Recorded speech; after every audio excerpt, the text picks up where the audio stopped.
Hey, Pardon My Take listeners, you can find every episode on Apple Podcasts and Spotify. Prime members can listen ad-free on Amazon Music. On today's Pardon My Take, we have Masters champion Bubba Watson, two-time Masters champion Bubba Watson in studio. His new book is out. We also have our very good friend Uncle Chaps on roast / just catching up with him. Very, very funny. A lot of giggles to be had. We talk World Series. The Braves did it. We talk Monday Night Football, NFL trade deadline, college football rankings. They are here. And then we have Hot Seat Cool Throne, a packed Wednesday show. Lots to get to and brought to you by our friends at Chevy. Chevy, the strongest, most advanced Silverado ever, is out. If you're an AWL, you know that Chevy Silverado is the strongest, most advanced Silverado ever. And as truck guys, we know this is 100% true. Chevy Silverado is the best truck ever. There's also a new multi-flex tailgate with 6 convenient configurations. They'll give you a setup on your tailgate game. There's the primary tailgate, which opens with a push of a button on the key fob or from inside the truck. The inner gate folds to a large step for easily getting in and out of the bed.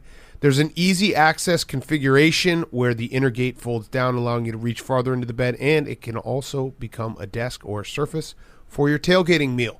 Chevy Silverado, it's a football guy's truck. It is a truck guy's truck. It is the strongest, most advanced Silverado ever. Chevy Silverado. Go and whisper Pardon My Take into a Chevy Silverado dealership's ear, into a salesperson ear, and they will give you $100 off, free cup of coffee, and a free tank of gas. That's the Pardon My Take difference. Chevy Silverado, the strongest Silverado ever. Okay, let's go.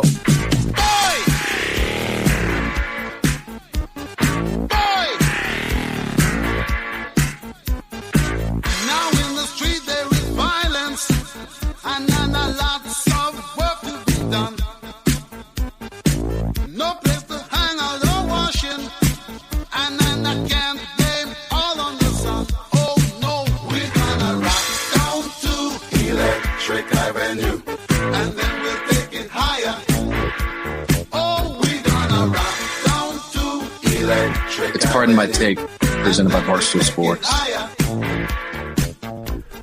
Welcome to Pardon My Take, presented by the Chevy Silverado, the strongest, most advanced Silverado ever. Today is Wednesday, November 3rd, and the Atlanta Braves are your World Series champions.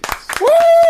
Congratulations Unbelievable. to the entire city. Whoa, Jake is doing the... No, I'm not doing it. I'm singing it. You're singing it. Yeah, okay. You did the chop? Whoa. Now, no motion. Full disclosure. What are you doing? Full disclosure for everyone listening right now. Like a chop. Full disclosure for everyone listening right now. It is actually still in the top of the 6th. Billy's just But- trying to throw but me under the bus with congratulations. Zero validity. He did a halfway looked- chop? yeah, No, I said no. I saw the hand come up. I didn't know what was going He's doing on. like now he's doing sideways chops. Oh, wow. said no. You know what, though? The moment took you away because the Braves are the World Series champions. And not just congratulations to the Braves, congratulations to the entire city of Atlanta. Yes. And everybody in Georgia. The drought is over. You guys have suffered through probably more heartbreak than any other fan base. If you're a Falcons fan, if you're a Braves fan, if you're a University of Georgia fan, it's been tough for the last 25 years on you guys. And tonight was about overcoming obstacles in life. Congratulations. You've done it. Give yourselves a big pat on the back. Again, it's still the top of the 6th, but that's okay because we're proving to the people, actually it's mid-6th now, Astros going to bat. We're proving that jinxes aren't real. You proved it by winning the World Series. We proved it by starting this show in the 6th inning. Well, really, we started this show like 2 weeks ago. Congratulations, That's true. the Braves won. Which, again, proves jinxes aren't real. But yes, Atlanta, you deserve this. We oftentimes talk about the cursed sports cities. It's like Atlanta and Minnesota. Are you still laughing about Jake's chop? Well, that and I want the Astros to come back so No, bad. no, not gonna bad happen. Hank. Not gonna happen. Bad laughing. Hank. No. Bad. No. No. Okay? Don't do that. Okay. But yeah, no, seriously, that's awesome for Atlanta. They deserve this. It has been a long time coming. 28-3 happened. Every Georgia football season happened. The Hawks are a franchise still. You lost the Thrashers. No one brings up the fact they lost the Thrashers. No, they don't. Danny They Heatley? didn't really care. Well, yeah. Well, yeah, that's a bad day to bring that up.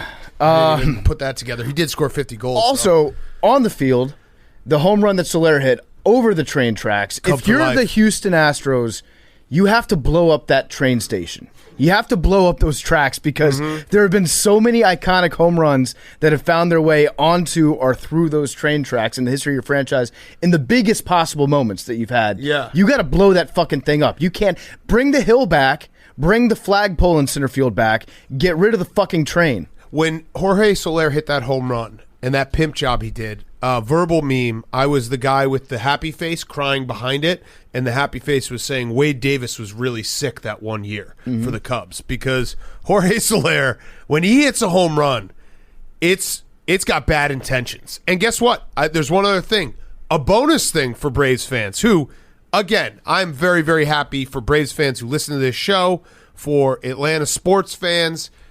This is your moment. You lead, pardon my take. Again, you're not actually World Series champions yet, but you are. You are on this show. They can never take this recording away. Guess what?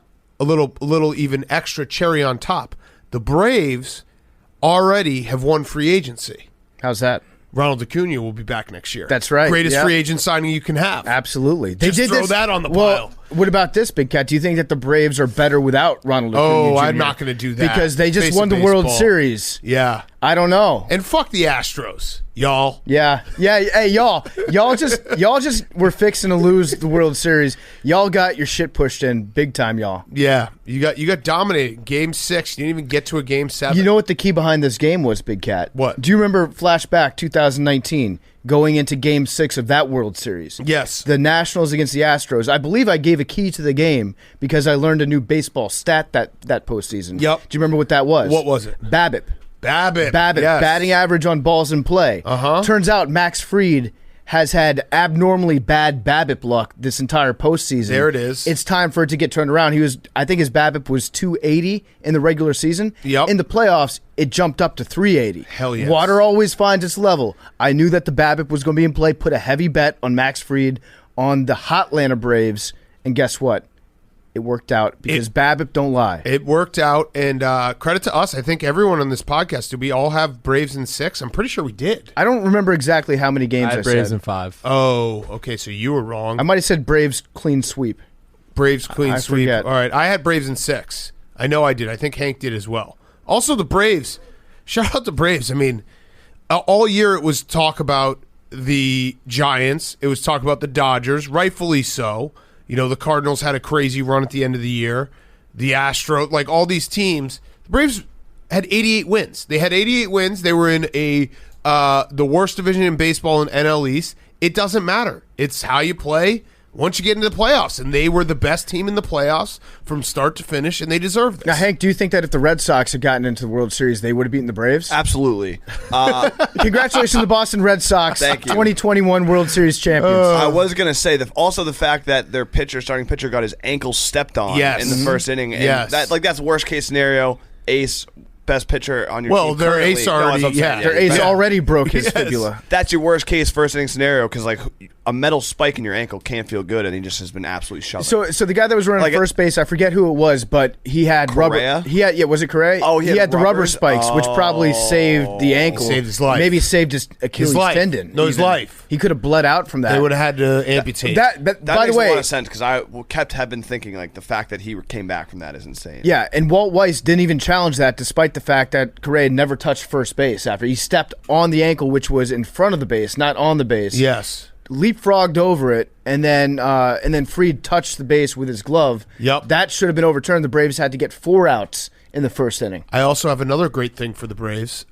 Winning on a Tuesday night is just about as good as it can get, because I would imagine it's either going to be a Thursday or a Friday parade. That's what we were saying. Yeah, and both are incredible. You didn't want to win on Sunday night. Right. Sunday night would have been a major bummer. You get to go out on a Tuesday, which is maybe Tuesday and Wednesday are probably the nights of the week that people go out the least amount on, right? But you got the hard days done, and now you can essentially just roll through the rest of this week, and it's so Thursday or Friday the parade. It's rare that we have, there's certain times where we have parades, like the Cavs parade or the Cubs parade, like different parades where you're like, I actually want to watch this parade because it's going to be sick. Mm-hmm. Like even the Bucks this year, the Milwaukee Bucks, because they hadn't won in forever. this is going to be a parade that I will tune into to watch the city of Atlanta pop off. Although they did win the MLS Cup, that's right. They did, yeah. Well, that's a major deal. Who can forget? Dude, that's fucking Atlanta. They FC? broke the real curse. Yeah, no, absolutely not. The Atlanta Timbers. Atlanta United. Did they even throw a parade for the soccer teams? Oh yeah, yeah. It's a major deal. You're an idiot. Big Cat's looking it up. No, they did. They did. It was a small parade. It was just a series of cars speeding. Dude, I don't know. Atlanta FC. It's a bad day to be a water cooler in the city of Atlanta tomorrow. Yeah. That's gonna be a party zone tomorrow morning at the office. Yeah, victory parade. Yep, they had one. Yeah, they did. I'm looking at it right now. It was lit. The best moments from Atlanta United's victory parade. Hell yeah. All right. Yeah. What's number one? Okay, hold on. Let me find it. When they hoist the cup. Number one. Oh, it's actually just not even. It's not even ranked, but it's. Oh, there. It looks like they had a big drum. Oh, that's cool. Tito Villaba was drumming, and then was Ludacris there? Golden Spike. The Golden Spike came out. This parade looked pretty cool. It was rainy, but yeah, okay. Despite unreasonably cold December temperatures in Georgia, thousands of fans were clearly determined to celebrate the city's first major sports championship in 23 years. Thousands. That could be up to 1 million. Yeah, so they actually broke the curse. Let's just give Atlanta United its just deserve here. They're the ones who popped the cherry on the Atlanta curse. All right, so let's talk some Monday Night Football. Oh, my God, that was the most action play ever. I got to clip that. Holy shit. All right, I'll get started Monday Night Football. Okay. There was a quarterback quarterback draw into the end zone, and Akron fumbled the ball about 7 yards forward as they were going into the end zone, which was now the quarterback's crying. He's joined by a teammate who's also crying. That was a tough one for the Zips. It's also a big ricochet shot that their helmets look so much like Notre Dame from afar that you just imagine that this was a Notre Dame play. I feel bad for Akron because they don't really get many wins. Yeah, but Monday Night Football. Yeah, I also feel bad for myself because I had the over and that would have hit it. But that's okay. We persevere together. Giants folks. were big winners. Yes. Because they covered the spread. They did. Everybody thought that the Chiefs were going to come out and do some clown shit, as Billy Football put it. And there were some times in that game. The Chiefs do this all the time. We say they get too cute when they play. But last night, it felt like it was at a different level where I found myself screaming at the television, just play football. Yes. Just play football. Sometimes they try to play basketball on the football field, and you should be playing football on the football field. It was specifically the Travis Kelce flip behind to, which was very cool. Yes. But then when you have the next play be an interception, it kind of makes you look like clowns. Mm-hmm. Because you can't, they're just trying to reinvent new ways. And you said it a couple weeks ago, PFT, they just got to get tougher. And, they do just have to run the ball more. I think that. And, stop and maybe have a tight end that can block and, get, you know what I mean? Because they just run. They run everything like you're playing Madden. Every time I watch the Chiefs, I just find myself saying at the TV, weight room. Just weight room. They need to get stronger. I feel like they're not a strong football team. But, yeah, they do the clown shit. They do all the most confusing things. I think they do it to keep Patrick Mahomes entertained because he's so good when he's just throwing the ball. But now it seems like he's become incapable of making a normal throw, where even the normal throws that he does the different arm angles, he does the underhand, he does the left-handed stuff.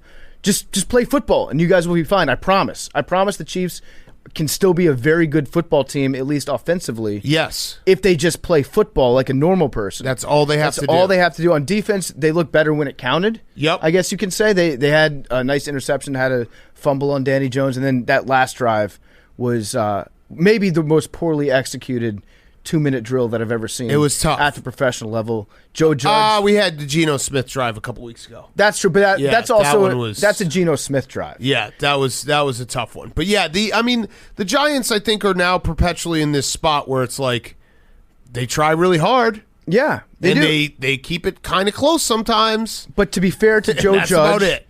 Maybe all of his clock management miscues were because he couldn't hear in his headphones. He's saying that many times this year, sounds like the league is out to get the New York Giants by disconnecting their headphones and not letting Joe Judge dial up his dynamic offense that he surely would be calling if it weren't for the electronic issues. Also, Joe Judge, listen, I guess you can – should we change our perception of the Chiefs where it's like, the saying, you can't beat the Chiefs with field goals and punts?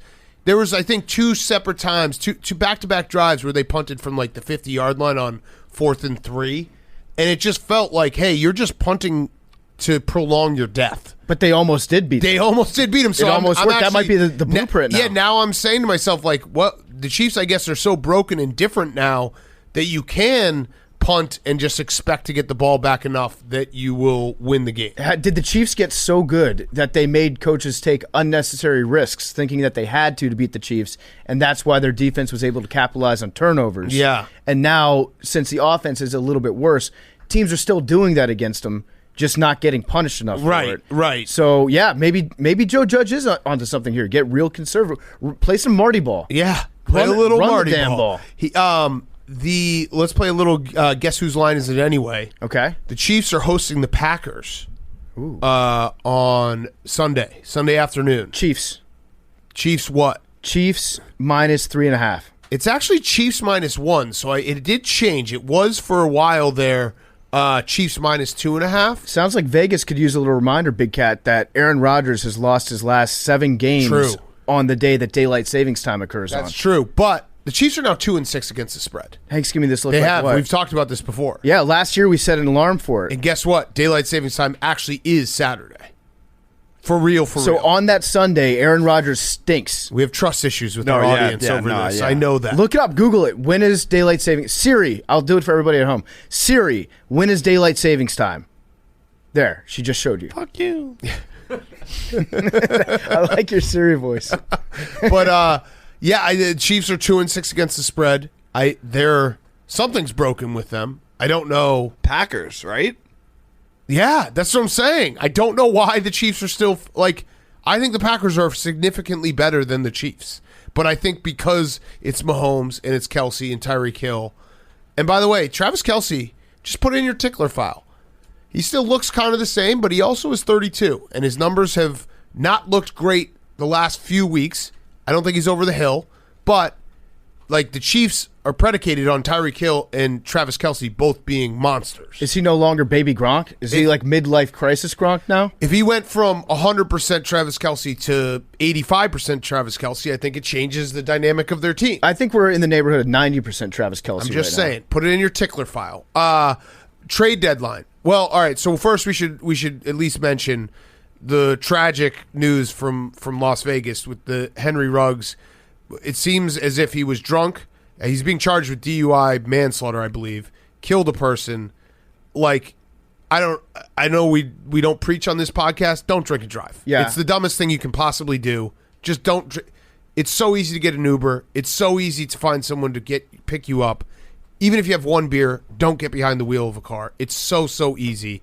And it's such a tragic story. I'm not saying tragic football sense. I'm saying a person lost their life because someone decided to get drunk and he happened to play football. So we should at least mention that.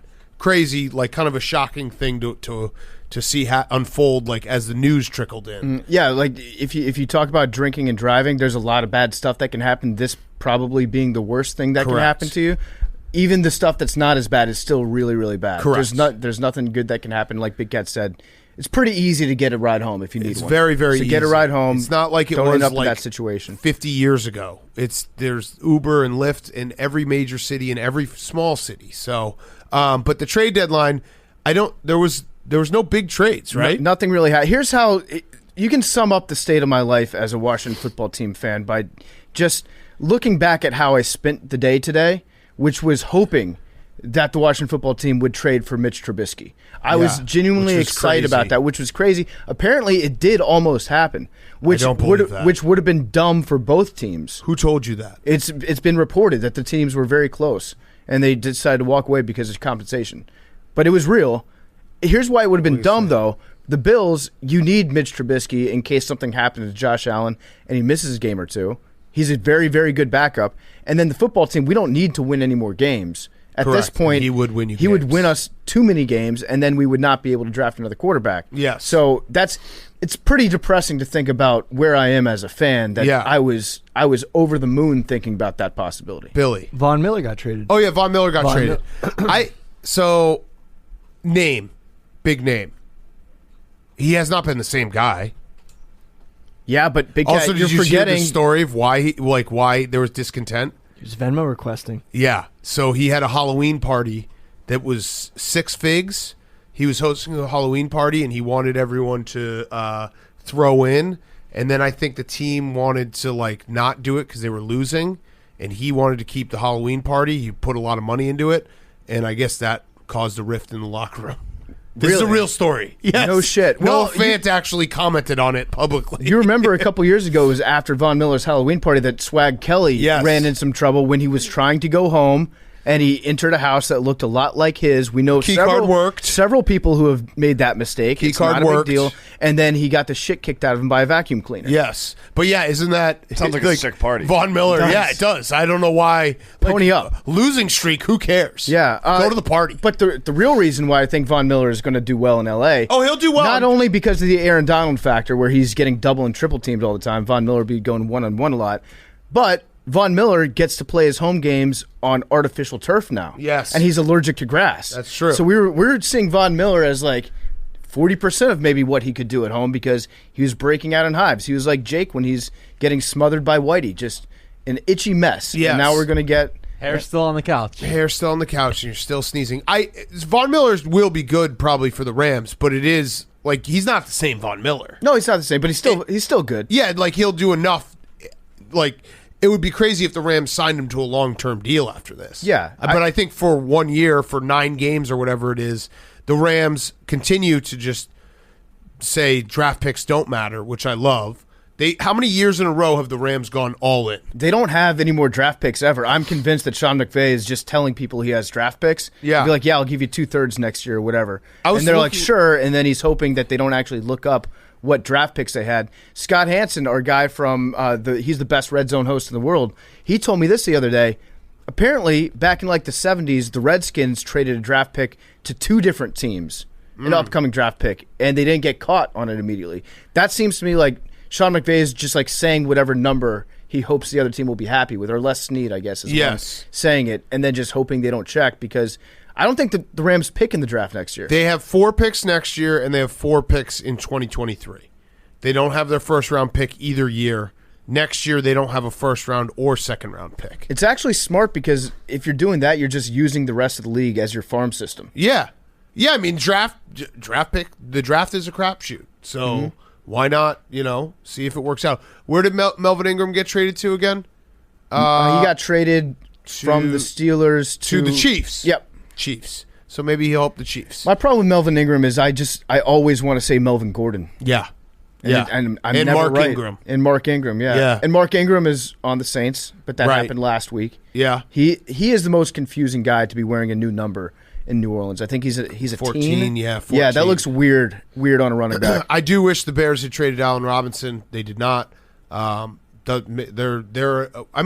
guess trades are hard to do in the NFL. It feels like they're harder to do than other leagues because they don't happen very often. But that felt like a good situation to maybe get some draft capital back for a team that's not going to the playoffs in the Bears. Also, we had Odell Beckham put on the full court press to try to get traded. I would imagine that was an irredeemable situation to begin with. But when you have LeBron James tweeting on your behalf, your dad creating a Odell Beckham's open all the time highlight tape, and everyone talking about it all day, and then you don't get traded, I gotta imagine that's pretty awkward. Yeah, anyone who's watched any of the Browns games could probably tell you that Odell Beckham stinks right now. Yeah. I think he's still got something good inside him somewhere, right? Because he's still Odell Beckham. Well, but it seems like he can't even catch the ball now. Maybe it's good that he's not getting traded because then he can still blame his dad can blame Baker Mayfield, right? If he got traded to a really good team or a situation that was one of the teams that are upper echelon teams right now, and he wasn't good or screwed up the locker room, that's a pretty good case, scientific experiment, the controlled experiment of Odell Beckham, that he screwed it up. Whereas the Browns, you can always just be well, it's the Browns. Yeah, you can I tell. I don't mean that. I love the Browns, but you can say it's the Browns. You can tell if you're an elite receiver supposedly, and the Chiefs don't try to trade for you at this point, that they probably see something on film that everybody else should be seeing. But I do love the fact that his dad is creating highlight tapes. I watched the whole thing. Do you think he's got the NFL, like the Game Pass, where he's sitting down making them himself and be like, wow, Odell was really wide open? It was very well done. Yeah. It was very well done. Anything else from the trade deadline? Mike Florio was wrong. Oh, Mike Florio was wrong. No. 94.9%. The odds were wrong. No. Don't you know anything about Nate Silver, Jake? You can say whatever percentage, and if you're wrong, you can be like, well, yep, that's 5.1%. That's the 5.1% that was in my statistical model. So if anything, Mike Florio was right. It's actually our bias to believe that the 5% couldn't happen. Yep. That's our fault. Exactly. Yeah. This is 2016 all over again. Yeah, seriously. Okay, let's talk college football playoff. Yeah. Should we do it? I don't want to say I told you so, but I told you so. The college football playoff rankings have been released. They go as follow. Let me pull them up. They go Georgia number 1, Alabama number 2, Michigan State 3, Oregon 4, Ohio State 5, Cincinnati 6. The college football committee has essentially eliminated Cincinnati before they even get to the stretch run, because not only were they ranked 6th, but they also didn't rank Houston or SMU, which Cincinnati plays SMU. They're 7-1, and then if Houston continues to win, they would play Houston in the AAC final championship game. They are also 7-1. Neither of those teams were ranked in the top 25, making it, as it stands right now, 0 good games that Cincinnati can win the rest of the way. So they basically have made it impossible. They need, like we said to Kirk Herbstreit, to start the season, Kirk, we're going to need the seafood tower to start. Maybe some French onion soup. That's before we even get to our steaks. I typically order mine medium rare minus. Yeah. And I like mashed potatoes and the second cheapest bottle of wine. We're going to get all the sides. But essentially the only way Cincinnati can get into the college football playoff at this point is there needs to be multiple losses from some of these already one-loss teams. Now, if you look at how they ranked them, and by the way, these are just completely imaginary, made-up rankings that they put out today because – first of all, they're hilarious. They're very funny, objectively rankings. There's so much stuff for people to get mad about, complain about. They're trying to get eyeballs on it right off the bat. They can just decide to change them next week. They can do whatever they want because it's their job to put these teams in an arbitrary order. But But what they did here to make Alabama number 2, they made Texas A&M pretty high ranked, and they made Mississippi State way too high ranked so that it would justify Alabama being higher to say, look, they have these 2 great quality wins against these other teams, which are also ranked in the imaginary list of numbers. So the reason why I actually think it's not arbitrary in my mind, I think the college football playoff is very clear with what they're doing. Like, they've always been consistent. That's the part that, I know Cincinnati fans are upset. I know they have a real gripe. Freddie Freeman just hit a solo home run. Now the Braves cannot lose. Done. 7-0. They have been very consistent with what they do every single year. Power 5 conferences, big wins matter more than losses, and that's how they rank them. Mississippi State has 3 losses, but Mississippi State also has 3 ranked wins. They beat Kentucky, they beat Texas A&M, and it's escaping me who else they beat, but they beat another team as well. I can't remember off the top of my head. Someone help me. Line. I don't have their schedule in front of Jake's on it. NC State. That's right. So that's why they ranked Mississippi State where they ranked them, because they have 3 top 25 wins. The same, Alabama, if you want to get mad about it, I understand, but they're at least consistent where Alabama has 2 top 25 wins where they completely blew out the competition in Mississippi State and Ole Miss. They won on the road at Florida. As crazy as it may make people, and I completely understand their gripe, and I think they have a fair gripe because it is the Power 5 Invitational. There's just no way that anyone can crash the party. At least they're consistent year to year, and I saw this coming from a mile away, and when I see it, I'm like, all right, it all makes sense. I get it. Even the Oregon ranking, I actually am happy that they acknowledge that Oregon beat Ohio State, because by the end of the season, that will be thrown to the wayside, because how they did it was Oregon's 4, Ohio State's 5. Ohio State has to play Michigan State. They have to play Michigan. They have to play a Big Ten championship game. the only thing Oregon has left is basically Utah at Utah, and then maybe again in the Pac-12 championship game, who's not ranked. So they're saying they're throwing Oregon when Ohio a bone State here. wins, they're going to basically say, no, the game mattered, but then Ohio State did enough at the end. Right, they're throwing them a bone, to jump them. Recognizing the fact that they should be there right now. I don't disagree that Alabama should be highly ranked. I do think that they overranked those other two teams to make Alabama look better. I think that I think Alabama should be ranked 4, but they didn't do that, and here's why. Because they want to see in the SEC championship game, Alabama, Georgia. If Alabama wins, Alabama and Georgia get to advance. Now, here's where it gets really interesting, and this is low-key what I'm hoping for, just for the chaos and the ridiculousness factor of it. Alabama loses to Georgia, high-scoring game, could have gone either way. Alabama has 2 losses. I don't think and they'll do that. They might, Big Cat. They might. If they do, I'm tacking on a night at Medieval Times for Kirk Herbstreit if Alabama gets into the college football playoff above an undefeated Cincinnati. Do you know what's probably more likely? Alabama, Georgia play. Alabama beats Georgia. They both go in. Michigan State loses close to Ohio State. Ohio State goes and wins the Big Ten championship game. It becomes the SEC versus the Big Ten Invitational. That could happen. Michigan too. State and Ohio State both get in. That also is set up. Like the way they have ranked it, with Michigan being 7 and Michigan State being 3, I think that there's definitely a possibility that you get 2 Big Ten teams in as well. I think that like if you were shocked by these rankings, I don't know if you've been paying attention, because this is, again, they rank based on who you like. Big time wins and losses don't matter as much. Well, they just don't. They also rank based on who drops off the bigger sack of cash for us. Yeah. And in that case, I understand it. If that's what they're doing, I appreciate the transparency of them saying to Cincinnati, well, good luck being poor. Enjoy your poverty franchise, because you're not bringing in the dollars like Alabama is. And Oklahoma's has some work to do. I actually thought that they ranked Oklahoma correctly. I was surprised by it, but I don't disagree with it. Well, Oklahoma's only good win this season is Kansas State, and Kansas State's 5-3.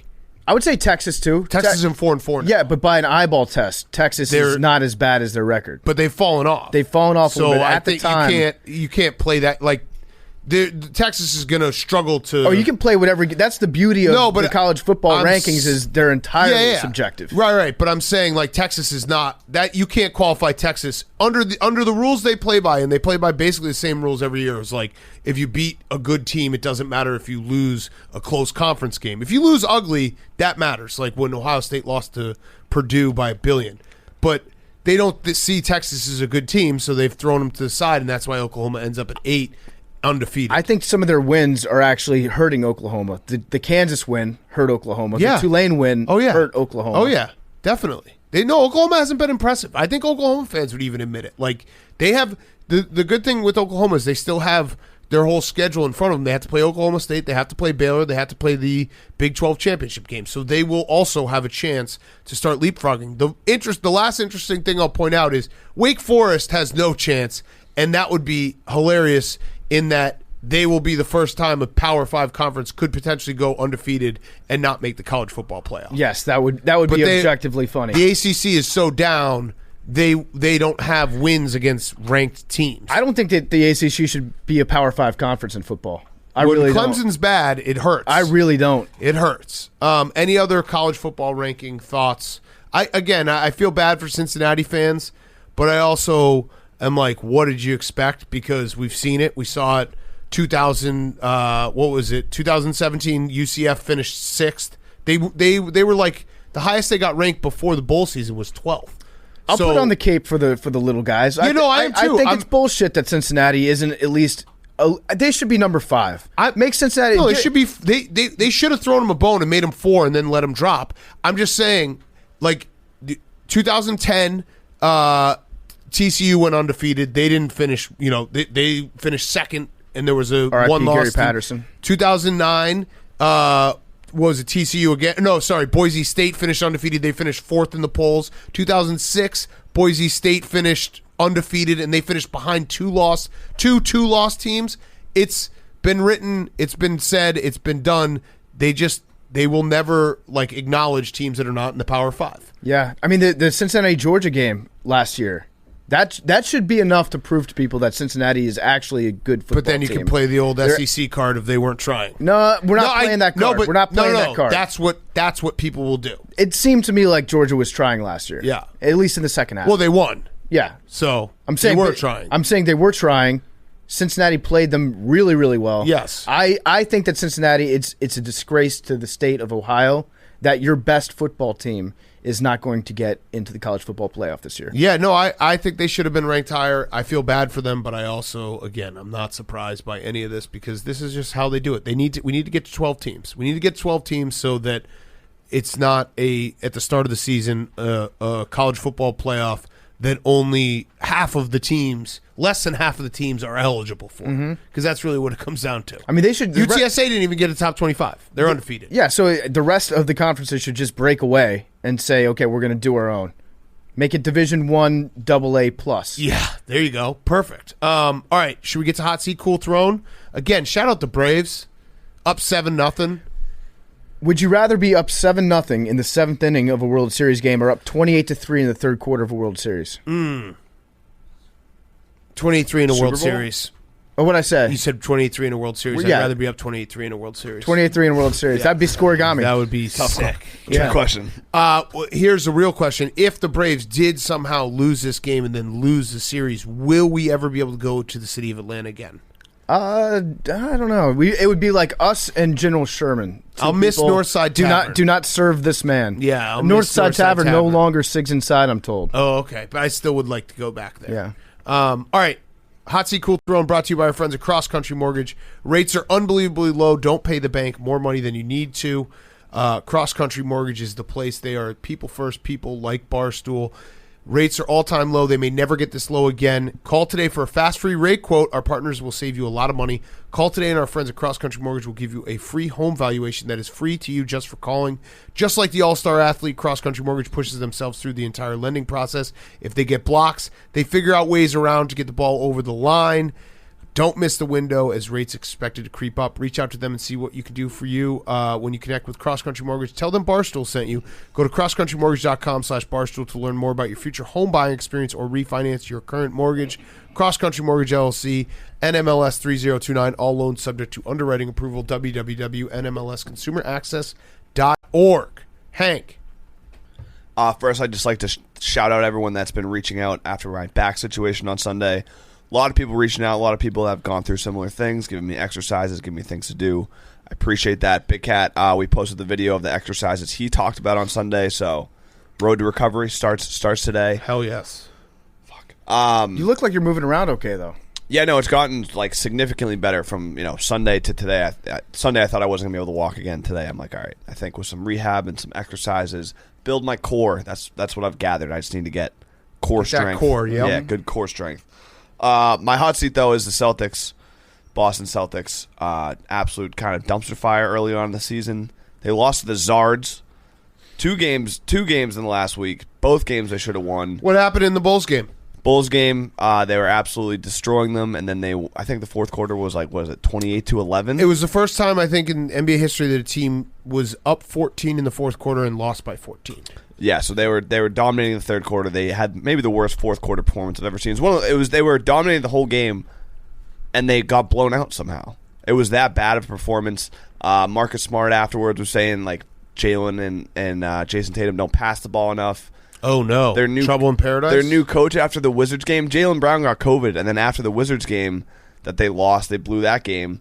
The coach was like, "I've never seen someone who's all over the place like Jaylen Brown." When he's like, some games he's fine, some games he's going through like COVID, like he just had COVID. So just kind of a disaster in Boston. Damn, it's a long season. What's the fix? Blow it up?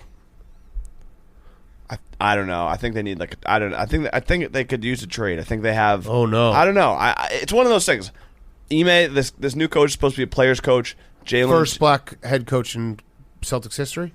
Yeah, I think that's what people are saying, right? That's what Jason Williams. No, the hacker said that.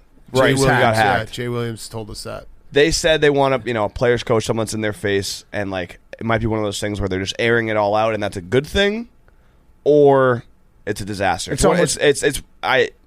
I lean towards it being a disaster, but I don't know. Because it could be one of those things where it's like, we're all so close as a team, we can say this about each other, and we love our coach, so we can say this about us. Or they're going to be like, fuck this, go either way. we're out. Yeah. The other option is like they just really, really hate each other. And then on the other hand, maybe they hate each other so much that it's actually good. That conflict will get you to a place where you can build a bridge. I don't really buy that part. No. Yeah, no. Yeah. I'm down for a trade. I don't know. Blow it up. Not blow it up, but like, you know. A tweak. Yeah. Yeah, no, a hard tweak. I lean towards sometimes good teams that can't be great. Those are the hardest ones to blow up. But you got to blow them up. You got to blow it up. We'll see. All right. Your cool throne? My cool throne is Jake Marsh. Well, this was before the beginning of the show. Incident. Yeah, that was bad. I did not do any He chopped. form of He a chop. chopped. He chopped. I It just was- sang. I did see Yeah, the it's for hand come no. up. I didn't know. It was for no. It was the motion no. He was doing no chop. Got it. No chop. Yeah, no chop. They were saying boo earns. Yeah, no cap, no chop. no. Chop. There's a chop. The Okay, commercial. it's just a commercial of Says chop, actually says chop. Slap chop? the NutriBlade. But we got his name. I got to pull up his name so I get his name right. Waylon Napadogan on Instagram. He's a musician. He's got a good amount of couple thousand followers on Instagram. He made a Jake on Me remix. Oh, hell yeah. Dedicated to Jake. We'll put it at the end of the show as a Take on Me remix. But cool throwing Jake. He's the only one out of us to ever have a Take on Me remix. There you go. That makes up for the Dedicated to cereal him. box situation, huh? Yeah. It's great. Thank you to whatever his name. Waylon. I listened to it. It's awesome. Waylon, funny. that's such a sweet name if you're a musician. He's got a great look, PFT. You would dig his Nashville. vibe. I don't know, probably. Yeah, Yeah. seems like a Nashville guy, maybe studio musician. Actually, no, he's Canadian. Oh, even better. Hey. Okay. Hello there. Waylon. All right. PFT, your hot seat cool throne. My hot seat is the ball.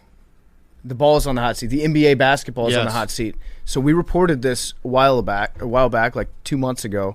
Set a reminder for people: take the unders in NBA basketball games at the start of the season. Didn't work. It didn't. It worked on the first game.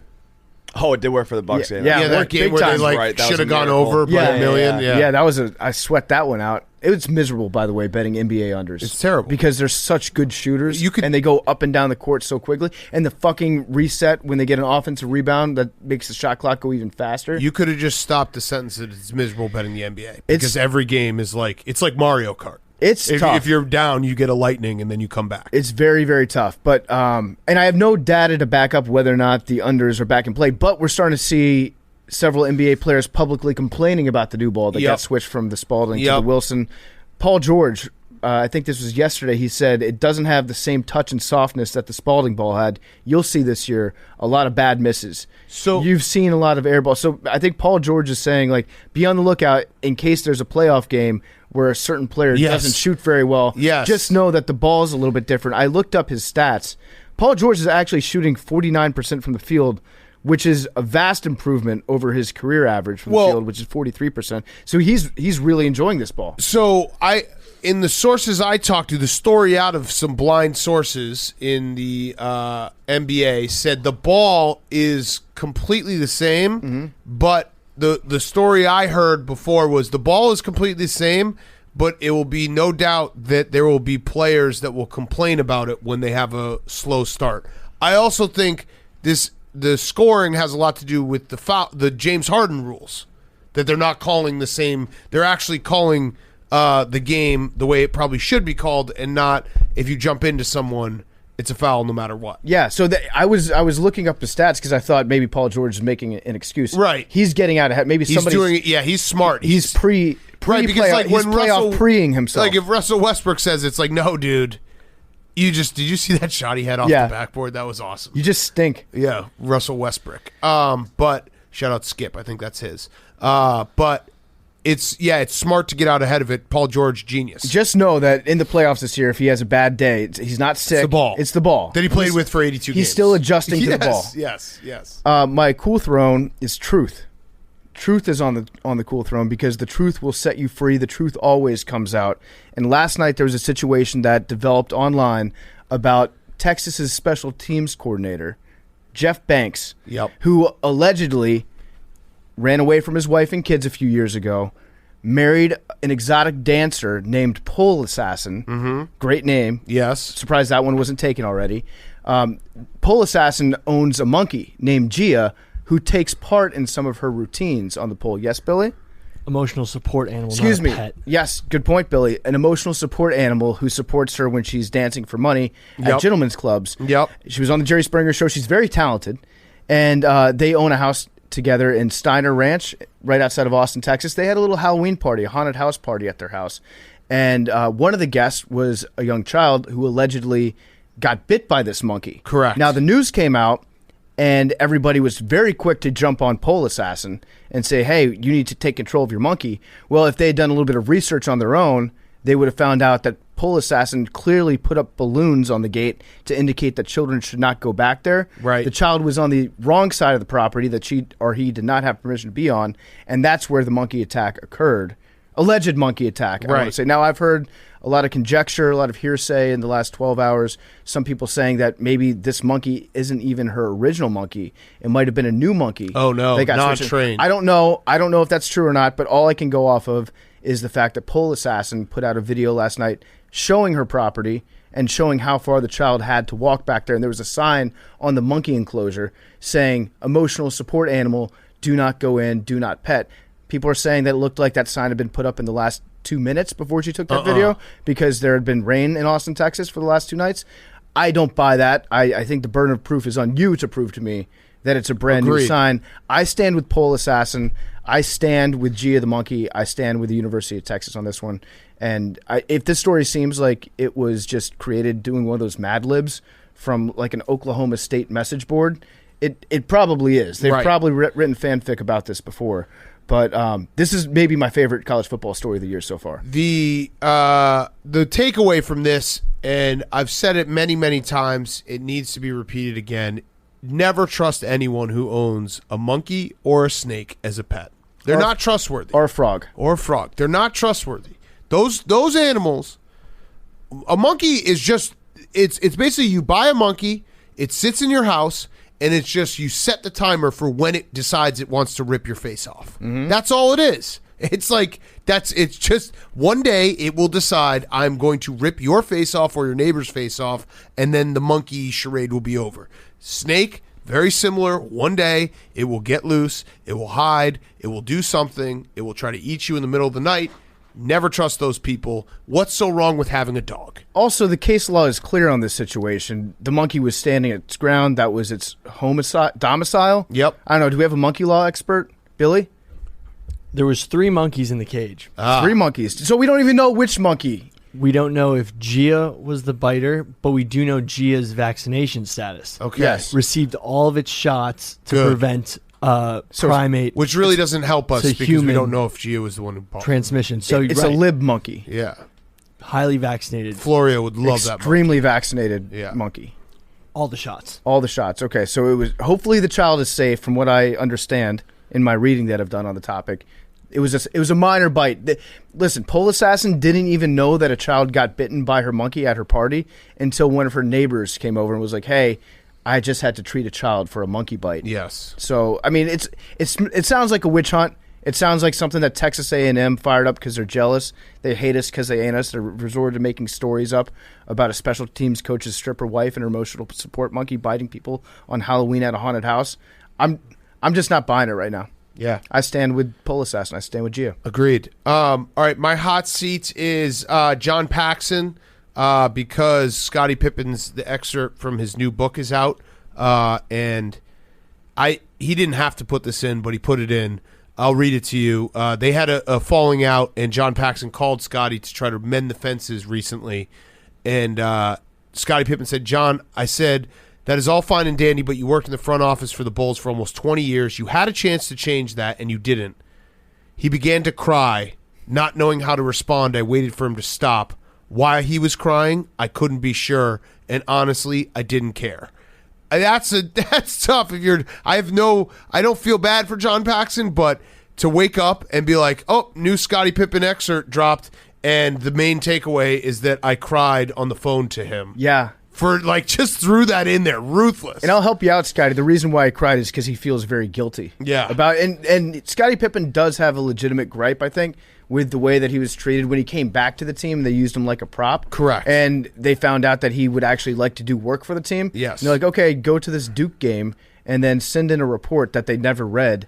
And It's Sean Paxson, they never asked him to do any more field work on his own. So I get it with Scottie Pippen, but my main takeaway from everything that I've heard from Scottie so far recently, he's just a very unhappy human being. No, it's like borderline tragic in the fact that Scottie Pippen, I love him, and he's an all-time NBA player, but it does feel like he is looking for something that he'll never find, and it won't happen by like burning bridges in a book. Yeah, he was talking about how the documentary, he was disappointed in The Last Dance because it opened up with 3 shots of Michael Jordan doing incredible things. It's like, well, yes, that's because he's Michael Jordan. Like, how about like Scottie Pippen? You were part of the greatest like team run of all time, and one of the greatest like dynasties of all time. And it's okay that you're listed second behind Michael Jordan. Right, it's Michael Jordan, Scottie Pippen, and Phil Jackson. Yeah. And everybody that they've talked to about that era of the Bulls. Nobody's really happy. Nobody's like great friends with each other except for Charles Oakley. Besides that, they all kind of have like, they acknowledge that they kind of hated each other while they played with each other, but that's what made them. Spin zone, Hank. Maybe that's what the Celtics are on the verge of right now. Mm-hmm. They all hate each other so much. They're on the precipice of a 6-peat. Yeah. Yeah. All right. There it is. Sure. And then my cool throne is Kyrie Irving, because I'm pretty sure he's not getting vaccinated for an entire like prolonged ad for the new Matrix thing that's coming out in December, because he posted a picture of Morpheus today on his Instagram with no caption. Was that might be a red pill? Yeah, that's what I'm saying. Yeah. Like, I think he's not getting vaccinated as part of a viral marketing scheme for the new Matrix. I actually could see Kyrie Irving seeing the new Matrix movie and either 1, going completely off the grid, Yeah. Or 2, it flipping his entire mindset entirely, and now he just lives for basketball. Yeah, it's going to deeply affect him one way or the other. He strikes me as a guy who walks around being like, have you seen V for Vendetta? That movie changed my life. Yeah. But yeah, I just... Great movie. Yeah. He's going to get heavy into the NFT space after There's this definitely something... I mean, posting Morpheus... I think there's a new, what is it, Matrix show coming out in December, I want to say. There's something Matrix. Never seen him. You've never seen The Matrix? No. Really? Hank, you got to watch. Matrix Change your life. show. Which Keanu pill would you Reeves. take? Show. Which pill would I... Which is the one that tells me that everything's fine and is a complete illusion? Blue pill. Yeah, that one. Yeah, just delude me. Wait, is there a Matrix thing coming out? There's Matrix 4, December 22nd. There it is. Yeah. So he's just doing he probably is getting paid more money to do marketing than he is by the Nets, and he's like, okay, yeah, I won't get vaccinated for a few months. Why not? Wouldn't that be hilarious if that after it came That would out? be like $50 million. If he got vaccinated the next day, it was like, yeah, my ad deal's up. So he... And did you see Ben Simmons not taking mental health from the Sixers? What do you mean? He's like not. The Sixers are trying to get him help, and he's like, Hey, not taking their help. That's great. You know what the best help would be? That's what Ben Simmons should say. Is just like, trade me. That would be the best mental health of all time. Yes. Put it on them. Be like, do you hate mental health? Yeah. Then why do you make me work for you and pay me all this money? Yeah. Billy. My hot seat is Carson Wentz. Brett Hundley was recently released from the Colts, and Sam Ehlinger was promoted to QB2. So we have a Carson Wentz playing Thursday night against a very dangerous Jets team. Who knows if Carson Wentz gets benched, Sam Ehlinger comes in. As a Jets fan, I would be very concerned. This could be a Tom Brady 2 situation. The Jets, again, one of their linebackers knocks Carson Wentz out of the game.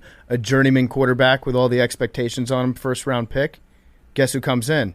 A 6th-round pick, Sam Ehlinger, right? Mm-hmm. That reminds me of something. Yep. Agreed. Word is the Colts brass really like Sam Ehlinger. The brass. The brass. brass Story likes out of the brass. Indianapolis. Yeah. Exactly. Who is the brass? Jim Irsay and his guitar. No, he's a guitar. Yeah, he's a string section. It's his guitars, actually. Just talking to himself. That's more of orchestral. I feel like, who's their GM now? Grigson? No, Grigson. Oh, yeah, Grigson hasn't been there for like 4 years. Doyle. No. Yeah. Why am I spacing on this guy's name? Chris Ballard. Yeah, that's right, Ballard. Yeah, Doyle he was was executive close. of the year. Yeah, Chris Ballard is the brass. Yeah.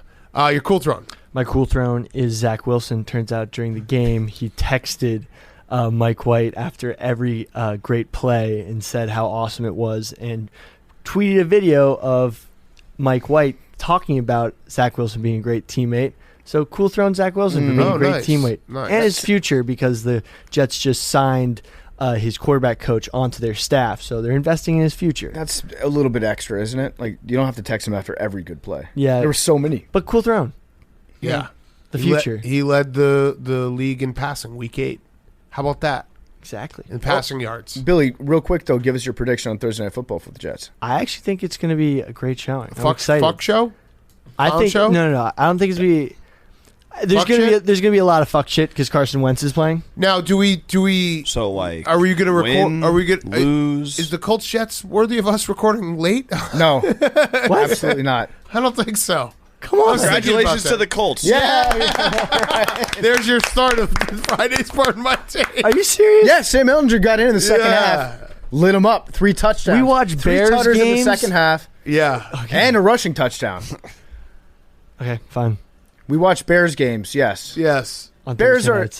They haven't played on a Thursday night this year, have they? Last season. Last season? Yeah, they beat the Bucs. The Bucs, They were a yeah. playoff team last year. Anyway. They created the MVP for us. Anyway. Anyway. We'll do Zoom. Also, Denver. Late. Okay? Denver- How about that, Billy? That's fine. Denver paid $9 million of Von Miller's $9.1 million guaranteed money, so it's they kind of really paid. They really wanted they him really out wanted after him the out. Halloween Just wanted to party add that. fiasco. Yeah. All right, Jake, finish us off with Hot Seat Cool Throw, and then we'll get to Bubba Watson, and we have Chaps. My hot seat is the Villanova student section. PFT Yes. posted this video a couple of days ago. They had their season tip-off, Hoops Mania, and the students stormed the court afterwards, and literally every single student in this video, go Yes. to PFT's Twitter, tripped. I think it was an elevated court, Yep. but It's very funny. It looks like the invasion of Normandy if it took place inside of a Brooks Brothers. luckily they're a powerhouse. They probably won't have a reason to storm the court. Everyone just eating shit It was trying so to run funny. out there. Yeah. So funny. Is college basketball doing this on purpose to try to discourage students from storming the court? Laying booby traps out there? Yeah, that's Something to think about. That's certainly possible. Cool Throne is friend of the program, Jeff Fisher. He and Marvin Lewis are coaching the 2022 NFLPA Collegiate Bowl at the Rose Bowl. Yes. Jeff Fisher, We're Rose back. Bowl added to the resume. Versus Marvin Lewis. Yes. I love it. That's going to be such a 12-12 game. I love it. I Probably. love it. Got Actually, me. no one's going to win that game. That's going to be a tie. January gonna be great. 29th. That's the unwinnable force against the undefeatable object. Yes. Yeah. All right. Good job. Let's get to Bubba Watson. Then we got Chaps on the other side. PFT, you got a quick word from our sponsor? Yes, I love HelloFresh. We've had a couple different food delivery meal prep sponsors on the show. I'm here to tell you that HelloFresh is the best one that I have personally used. HelloFresh ships great ingredients right to your door. Not only are they delicious, by the way, I'm not even reading a script right now. This is how much I believe in the project and the product. They're fun to make, and they're amazing tasting. It's food that you actually want to eat. It's food that you want to cook yourself. And the holidays can be really hectic, but HelloFresh keeps things simple.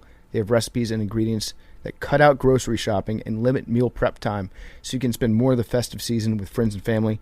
If you ask me, there's one thing that I don't like about cooking, and that's going to the grocery store. I don't like taking the time out to shop for groceries during the day if I'm going to be eating a meal at home. I like cooking. I enjoy the process of cooking, of making a meal for myself. And with HelloFresh, they make it very easy by doing all the shopping for you. They've got great recipes as fall transitions to winter. There's nothing better than cozying up with a comforting home-cooked meal. It's soup season. They have chicken ramen and shoyu-style broth and turkey ragu gnocchi. They make it a no-brainer to skip on paying for takeout. HelloFresh isn't just for meals. Their marketplace features a variety of add-ons for breakfast, desserts, seasonal snacks like Pillsbury pumpkin cookie dough. Damn, that sounds good. They give you the flexibility you need to easily customize your order on the app within minutes. They make the holidays easier. Your weekly delivery is made to help you cut back on meal prep and cleanup, and their limited edition holiday boxes deliver everything you need to cook up a family feast. No planning necessary. That's an underrated part about HelloFresh. The cleanup is very easy too. No extra packaging. They just simplify the entire process of cooking dinner on your own. Go to HelloFresh.com/PMT14. You're going to use promo code PMT14 for up to 14 free meals and 3 free gifts. That's 2 weeks worth of meals. 14 free meals and 3 free gifts. Go to HelloFresh.com/PMT14. HelloFresh is America's #1 meal kit. Now here's Bubba Watson. Okay, we now welcome on a very special guest. It is two-time Masters champion, pro golfer, legend, Bubba Watson. He has a new book out. It's called Up and Down. Go buy it right now. Bubba Watson's new book. It's called Up and Down, Victories and Struggles in the Course of Life. So thank you for joining us. We love having people in studio. We'll get into everything, but let's start with the book. So what made you decide, like, hey, now's the time I'm going to write a book? Because I always feel like that's a big decision of your career's not over, but you're writing a book about your career while you're still golfing. Yeah, for sure. You know, it's the pandemic happened. Everybody wanted me to write a book before when I won the Masters for the first time. And I wasn't ready. Like, write a golf book? Who cares about a golf book, right? Right. Nobody cares where your elbow is at impact. And so for me, I wanted to do it at the right time. And the pandemic happened. I just came out of the darkest days of my life, or so far the darkest days of my life. And so I felt like it was time for me to share, to help myself, but also to try to help other people. And so the timing with the pandemic and everything, I wish I could say I put that all together, but obviously it was just random that was the time to do it, and it was just it fit. I just came out of my darkest hours in 2017, and so here we are today talking about the book. Yeah. So what was it in 2017 that took you to a bad place where you realized something's got to change? You know, it builds up. You know, when you sit back and really, really dig deep into it, it starts from childhood, bits and pieces from every part of life, right? Golf to friendships to all these things, how my parents raised me. And then in 2017, I got down to 162 pounds, normally around 190 on a good day. And so when I saw 162 on the scale, I walked over to my bed about 15 feet away, and I just fell to my knees and said, God, take me. I said, I can't do this no more. I don't want my wife to see me go through this. I don't want my kids. So blood work, sickness, all those things, nothing. I didn't have anything, but I had obviously some mental issues, some stuff going on I was battling, and I wasn't sharing it. I was letting it fester inside of me. And so that was my darkest moments when I had to go to the kitchen and show my wife and tell my wife that I'm a man, but I'm weak. I need to change. And I would imagine mental issues, golf's got to help that, right? Being like the most mentally taxing sport. Yes. It's like I was perusing the book today, and you got into it about how bad shots would eat you up and poor performances would eat you up. That's got to be – I can't think of a sport that is more mentally taxing, especially if you're not in the right headspace, than golf. Right. And so when I started watching the world rankings or the FedEx Cup or trying to make the Ryder Cup or the President's Cup team, and I was letting that dictate how my day was or how my life was, and listening to people badmouth me or seeing people badmouth me on social media, it took a toll on me. And I can sit here and say I'm tough as can be, but when you hear those words or see those words, it takes a toll on you. Yeah. So that's interesting because it's obviously social media. There's some bad sides to it, and people are nasty online. Were you just reading replies and reading what people were saying? Because we always think of athletes like, I think it's a weird catch-22 for athletes where if they do reply, we're like, oh, get some perspective, dude. You're a millionaire. You're playing a sport. Like, why do you care what these trolls say? But if you also just try to ignore it, it can eat you that way too. So you kind of are damned if you do, damned if you don't. Yeah, but if you think about it, we're all human, right? We all have issues. We can say we don't have issues, right? But we all got them. Everybody in this room has them. Whatever those issues are, it's big to you. It might be small to me, but my issues might be small to you, right? And so we're all battling something. And when it comes to that, that's what you have to realize. And being an athlete, we're still a human being. It's just my job. I mean, being a professional golfer. Somebody else's job, they got issues over there. They got issues in life. And so, yeah, we're all trying to get through life. We all want to be loved and respected. And so that's really what we're trying to do. But you're right. I mean, if you don't read it, it's there. And right. If you do read it, it's there. So either way, it doesn't matter. It's coming. So to lighten the room a little, I'll give you one of my issues. I keep betting against Georgia. Well, yeah, that's an issue I'm dealing with right now. That's not an issue. That's just That's just dumb. Like, That's one where you can. Right. I mean, that's not even an issue. From your perspective, you're like, well, you could just stop betting on Georgia, but you don't understand how our minds work like somehow. 14 points, because, 23 points. Well, first of all, what's going to happen points. if we quit? The next thing that's going to happen, we're going to be like, damn, I wish I should have bet against Georgia. Yeah, this week. right. But see, that is the truth. You said the truth there. I don't know anything about betting, so I don't know what your mind's going through. Right. And so, but guess what? I'm going to love you and respect you no matter what. How Okay, about that? I appreciate that. There you You know go. what? I'm going to start using that. When I lose, when I bet Florida plus 14.5, and I lose that and feel like such an idiot when Georgia like just starts rolling over them, and be like, you know what? I'm going to love and respect myself. That last 2 minutes of the first half. Oh my God, that was unbelievable. I actually, it was so bad for me because I went up to do something with my son, and I came back down, and I was like, wait, what's the score? I completely missed, like, it happened that fast too. It was 3-3. It was brutal. It was unbelievable. I got to imagine that writing the book was a little cathartic for you. It gave you an opportunity to put your feelings down on paper, but then doing like a book tour around your book, that's almost like a different type of excuse for you to get all this stuff out in public. It's different to say it out loud than it is to write it down on a piece of paper. Has it been like, do you feel better? Do you feel lighter about yourself that you're able to talk about it so freely doing these press interviews? And like, is that something that you notice that you feel different after you've written the book and after your story is kind of out there? No, I'm scared to death to come on these shows and talk about it. But I mean, I'm free talking about it and writing it down. Yes, I feel 100% free because I have nothing to hide. I have nothing to hide from you or anybody else out there.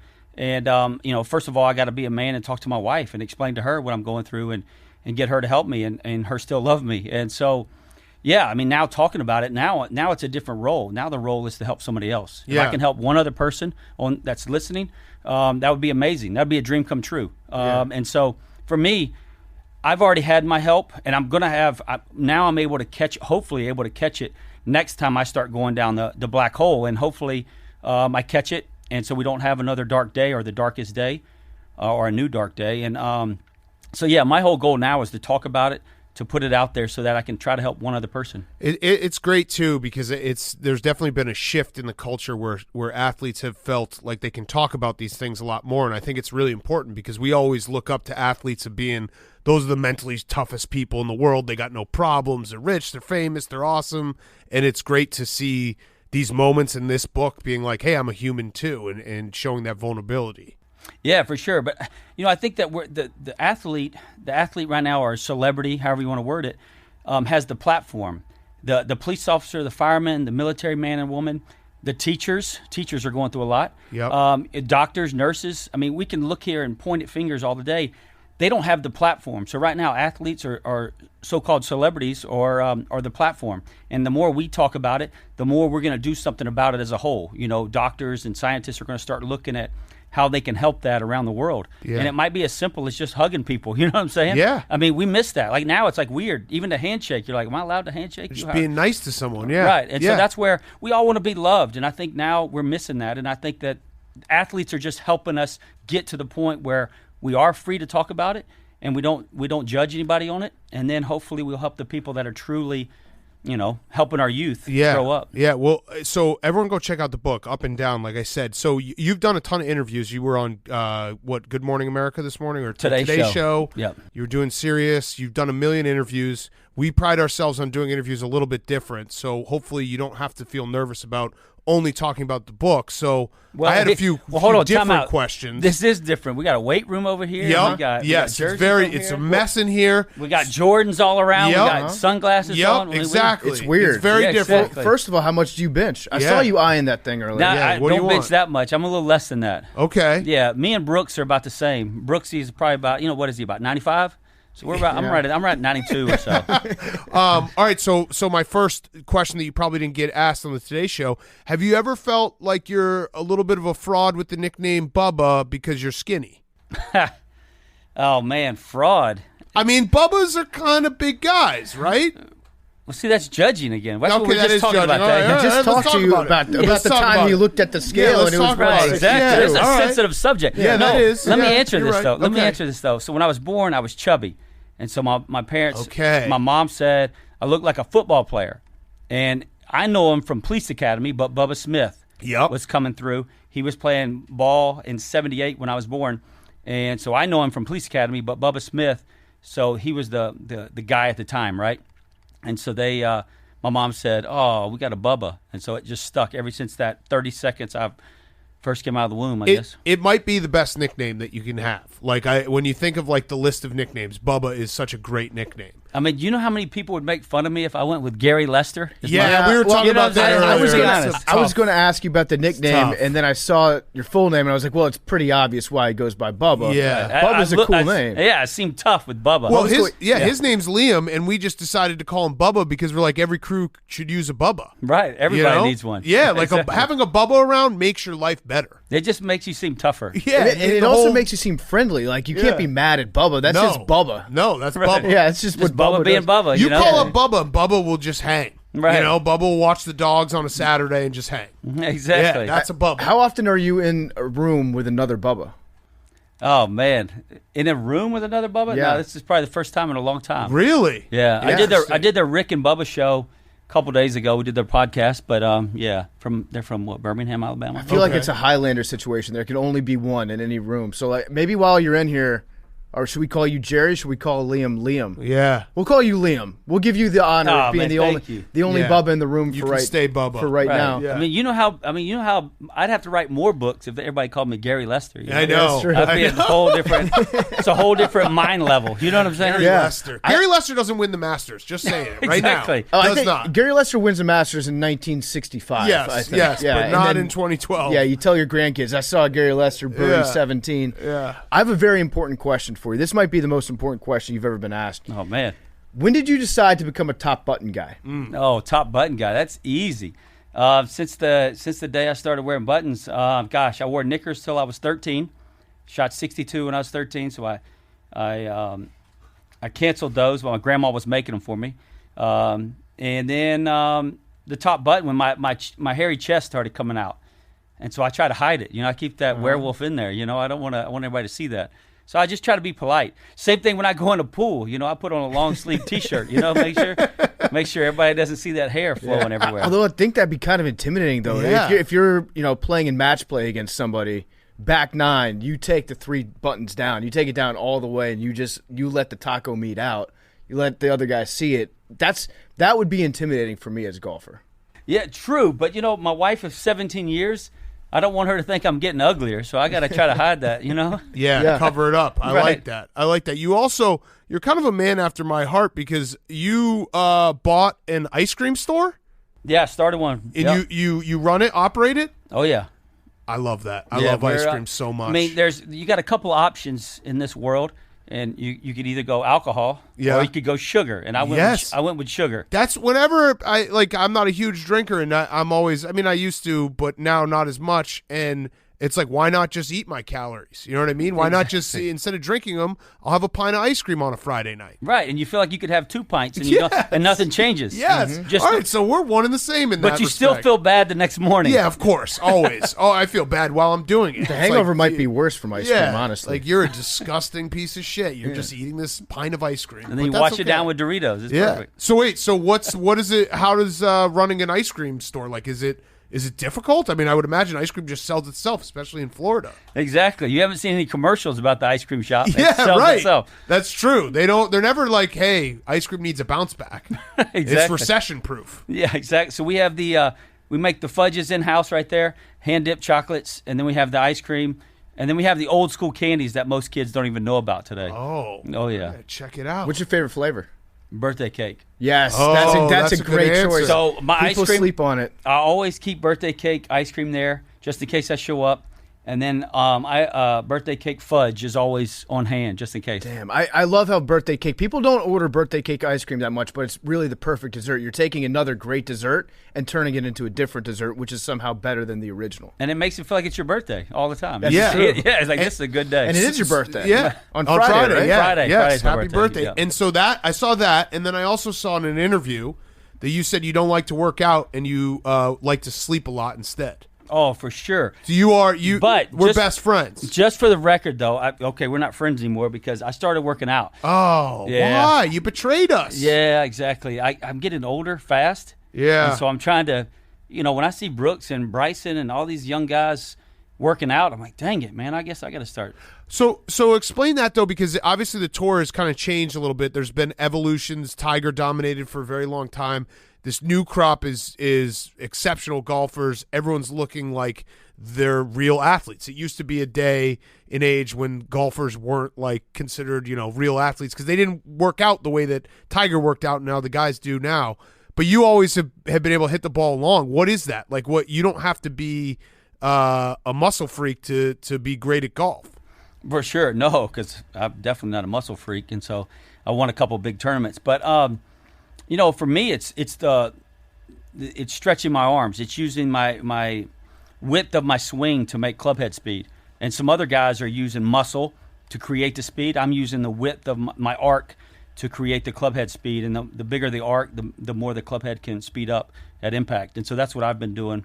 Now that I'm working out, my working out now is just so I can run with my kids as they play sports as I get older, making sure my body stays healthy. Yeah. Forget golf, just in general. Life in general is where I started working out for. So I'm about to hit that. You do have the wingspan. Your wingspan it's probably abnormally wide even for a guy of your height. What are you, like 6'3"? Gosh, man, I got to have a counseling session after this. Well, no, I'm saying Abnormally, but You're a freak show. It's good, yeah. You're like the Dwight Howard of the PGA.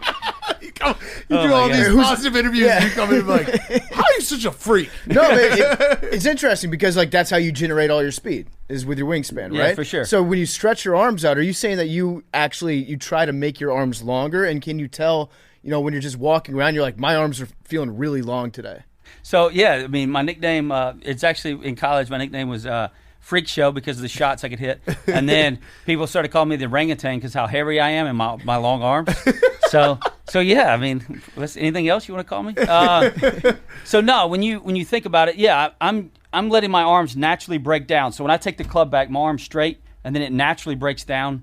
It has to, or I can't make the swing. And so that's literally what I'm doing is trying to use my arms, keep them straight as possible, make the bigger arc. So yeah, you're right. I mean, to a sense. And anybody listening, like you probably get the sense that we're calling them all these names. You're a very normal looking guy. You're a good looking guy. Yes. But if you're listening right now, you're like, who are they interviewing right now? Well, Exactly. it's just, I mean, it's exceptional because, like I said, today's, PGA, there are guys who are clearly working out a ton to try to hit the ball very, very long. You've finished many years as the longest, from the tee box, and I've always been impressed by that. And it's like, it's not, from afar, it's not like you're doing something exceptional. Clearly you are exceptional. So it's always interesting to watch when you watch a golfer who like maybe isn't like Tiger. When you watch Tiger, especially when he was working out, you're like, whoa, he's a specimen. You know what I mean? When Bryson is doing it, he's clearly doing some things. You got up there, you hit the ball a mile, and you did it looking like a somewhat normal guy. Right, and again, it's all technique. Well, there's different techniques out there. I don't know how much y'all know about golf, but J.B. Holmes is from Kentucky, and he's like country strong, and he comes down with a short swing. Tony Finau the same way. Yep. Very short swing, very compact, but it's a lot of power in there, even though he might not look like it. Like he's very physically fit and athletic, but he doesn't look muscular overall. Right. And so people have different techniques to create the power, and mine just happen to be without muscles. Yeah, yeah. You're being you though. That's the thing. Yeah, like for you, sure. you could try to be somebody else, steer away from what you're naturally good at, and how you feel the game out yourself. But you're just trying. You're trying to be the best Bubba that you can be. 100%, and try not to 3-putt. Yeah, Yes. yeah. That would be nice. I saw that you moved into Tiger Woods' old house. Yeah, a couple years. I mean, not anymore, but yes, back in the day. Back in the day. So you bought the house. Did you buy it directly from Tiger, or Maybe. So what was that like? What was the weirdest thing? Because every time you move into a new house, you find something, or there's a weird setup. Did he have a red room down in the basement? In Florida, we don't have basements, by the way. Water would come in. But so the weirdest thing, we closed on the house. I won the Masters in 2012. 2012 I won the Masters. And then the U.S. Open was the next major back then. And it was me, Phil Mickelson, and Tiger Woods.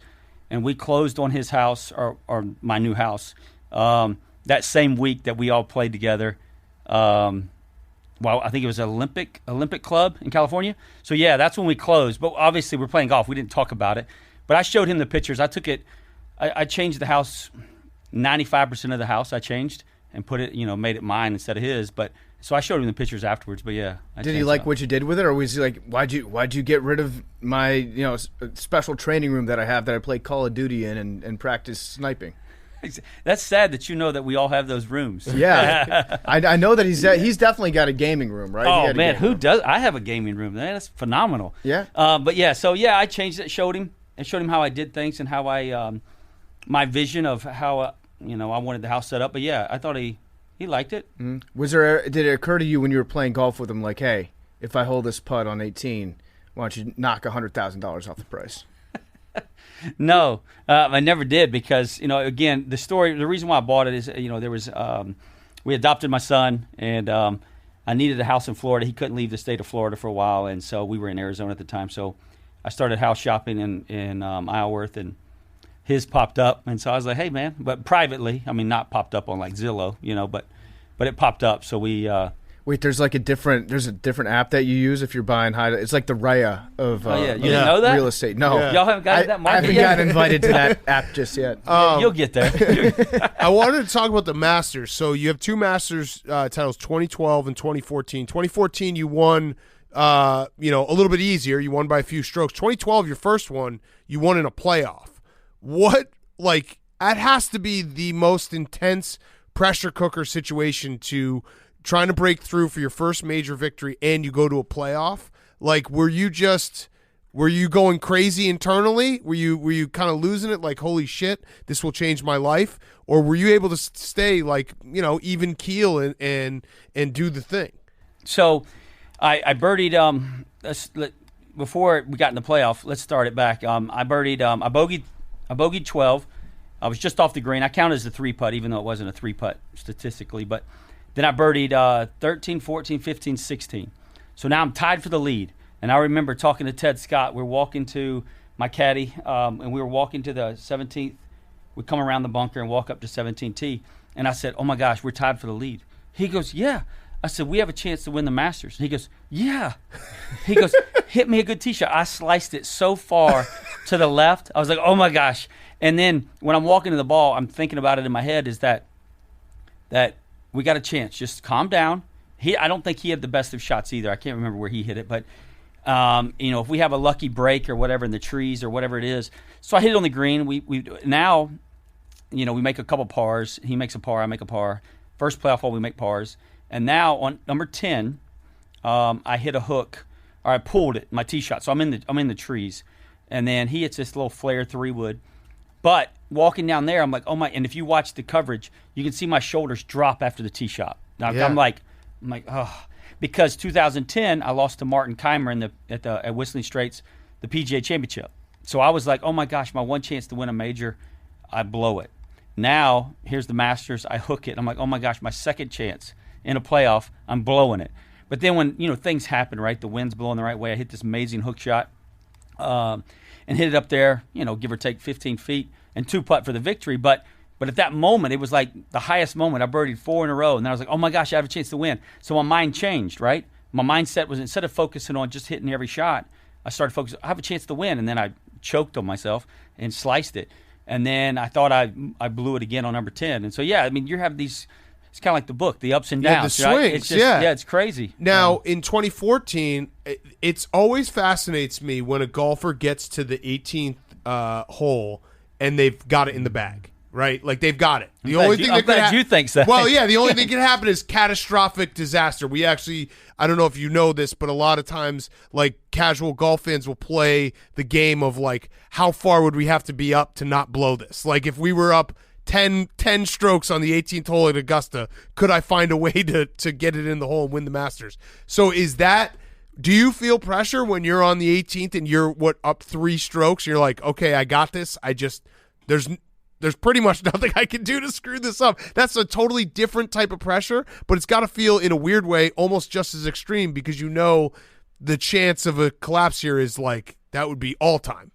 Yeah, so, as a kid, you always dream of making the putt to win the Masters or making the putt or throwing a touchdown pass or whatever that dream is. And I dreamed of one day winning by so much at any tournament. I was just going to high-five everybody down the fairway. Yes. So now I'm winning by 3. I hit this beautiful 3-wood right down the middle. Hit this 9-iron to about, a little cut 9-iron to about 12 feet. I'm winning by 3. And I was like, nope. And I kept my head down.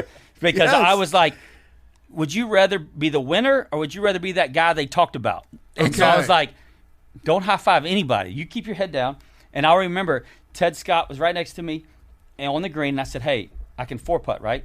And he goes, yes. I said, are you sure? Like, look at the board. I didn't want to look at the board. So I said, look at the board again. He said, yes, you can 4-putt. I said, are you sure? Like, we're acting like we're looking at the putt. And I'm talking to him, not about which way it breaks. I'm like, I can 4-putt, right? And he said, yes. So I hit it so easy. I mean, it stopped a couple inches short. And I tapped it in. You didn't ask him, like, hey, I can 3-putt. I can 3-putt. Right? Well, I went that one real fast, so I'd make sure I hit it good. But so I tapped it in. And then my son walks out. And I remember picking my son up. He wasn't there the first Masters, and now he's there. And so he walks out on the green. I pick him up, and then I went down to the front of the green. And because he was in my right hand, I high-fived all the way down my left. I went all the way down to the front of the green, high-fived, went down the crowd to the scoring area, and high-fived all the way. And because I remember that moment as a kid, and so I wanted to do it. Now that my son was in my arms, and I've already won, I could go ahead. And so I tried. I did partly. But, yeah, for the first part, I was scared to death. I appreciate that, though, because I think that it's, when we're watching a tournament, a major tournament, and you have a guy who's up a lot, I expect him to have that type of, like, feeling like, oh, man, like, even though I have it, can I 4-putt this? So, if going back, I know that's what y'all want to do. So, going back in 12, I putted it to, 8 inches past the hole. And so if you remember the footage or seen the footage, I told everybody to quiet down because the week before that, there was a girl on the LPGA Tour that had a 1.5 foot putt to win her first major. She missed it. And then she lost in a playoff. So in my head, in this playoff now on 12, I was like, don't be the guy that misses this. You tap it. Take your time, tap it in. So I did that. And then when I was now flashback to 14, I was like, okay, you're winning by 3. Keep your head down. Finish the tournament. Because I didn't want to be talked. I'd rather be talked about slow play than I would lose in the golf tournament. Yes. Absolutely. Yes. Speaking of the crowds, if you hit a shot like you said, the slice that you hit, I think you hit it off left on that hole after. Were you tied at the time? I was tied going into 17. Going into 17. You hit a shot like that, and then the gallery crowds around your shot. Right. Every time I see that on TV, I'm always nervous for the golfer. That like, hey, these guys are too close to where the ball is going to be flying. Does the thought even like creep into your brain? Like, this person is the angle that they gave me is way too narrow. I'm afraid I'm just going to dome somebody with my next shot. Yes, for sure. It goes back to the playoff in 2010. Dustin Johnson, he grounded his club in a bunker in a waste area, sand, whatever it was, and so he didn't make the playoff because of that penalty. So now, going forward, Teddy. I make him go. I don't make him, but he goes up there and starts backing everybody up so I can see the shot, get everybody away because I don't want to feel too tight when I'm swinging my club when they're a little close to me. Now the Masters is a different ball game. They have people that dictate where fans can go and patrons can go, so that's different. Now, in a regular tournament, the crowds are tighter and all these things. But yeah, so Teddy would go up and. He would make sure the crowd's backed up because I want to be able to see the shot. I like how you corrected yourself there, the patrons. It's very, very important. Yeah. Yes, I've learned that before. All right, so you got to do foreplay in a second here. I got one last question. It's the Roback question. Go to roback.com. Use code PFT for 20% off your first purchase. Roback.com/PFT for 20% off your first purchase. Best performance zips, hoodies. They've got golf shirts, everything. RHOBACK.com. Code PFT. All right, my last question. Are you ready to guarantee the Georgia Bulldogs win the national championship? Yeah, I'm already checking out my ring size. Okay. Like they're going to give me a national championship ring. Why not? I wonder how much, what do you think the money is I have to donate to get a national championship I think ring? you already get one because every time they do college game day, you're like ready to go. Okay. So I think you get one, but we need a headline. Bubba Watson declares Georgia Bulldogs to win the national championship. How about this? I'll declare they're going to be in the SEC championship. All right, that's not easy. Okay. Good one. Way to go out on a limb. Yeah, there you go. Also, are you going to play the Masters till you're like 90? Because I love when guys do that. Like Freddie Couples still playing. I love that. Freddie Couples has back problems, but except that week. Yes. Yeah, it's the weirdest. I love it. I love Fred I would Couples do the to death. same thing. Like, I can play. I won. I can play for the rest of my life. Yeah, you'll see me when I'm 95. Until I get that piece of paper that says, Bubba, you're just a little, your golf game sucks. Until you injure a patron. Right. Well, I've done that many times. Yes. So let's don't. Yeah. That should be out there. Yeah. But no, they're going to have to tell me, Bubba, you suck at golf. Yeah, No, I would just okay. show up for the cheap cheese sandwiches, Yes. free dinner on Thursday night. But Yes. the par three, though, Yeah. oh my gosh, that would be, to do that, and especially have my kids caddy for me. Yes. As I get older, where they have to help me to the Yes. tee box. I love it. That'd be awesome. I yeah. love it. Well, this was awesome, man. We really appreciate it. Everyone go check out his book. It's called Up and Down, Victories and Struggles in the Course of Life. Bubba Watson, Master Champion. Thank you so much. Man, but thank y'all, man. Thanks for having me. Also, Brooks or Bryson? Oh my gosh, man, Brooksy all day. Yes. There we Hell go. yes. Let's You know go. what? But, Where Brooks there's gotta a go. reason. There's a reason why. Because though. he's cool? Well, there's a Because the other different guy's reason. Bryson. Yeah. No, because Brooks puts on this thing where he thinks he's a Superman, but he is such a teddy bear. Yes, he behind is. the scenes, He's a and beautiful he tries, man. Exactly. Yes. And so I love him for that. Okay, Very good. cool. Good answer. Thank you, Bubba. Yeah. Thanks. Our little roast sesh here with Chaps is going to be brought to you by our good friends here at Barstool Bites. We love Barstool Bites. Barstool Bites is a brand new delivery app where you can get free delivery exclusively for the next 30 days only. Barstool Bites is officially here. We've joined forces with two leading-edge industry icons. They partnered with us to launch Barstool Bites, a delivery and pickup-only restaurant available now in select cities nationwide. Barstool Bites will bring a specially crafted menu inspired and named after Barstool Sports' unique personalities. Thanks to acclaimed chef Eric Greenspan, very cool guy, by the way. Got to hang out with him in Rutgers the other week. You can look forward to an amazing assortment of dishes ranging from game time favorites, must-have munchies, and anything in between, all named after people here at Barstool. We got Dana Beer's Buffalo Chicken Dip, KFC's Skinny Fat Wing Collection, Glenny Ball's Long Island Sliders. That's a must-eat. Glenny Ball's Long Island Sliders. Try them. Thank me later. Much, much more. We got the Pardon My Biggies here. We got some Biggie sandwiches. Yep.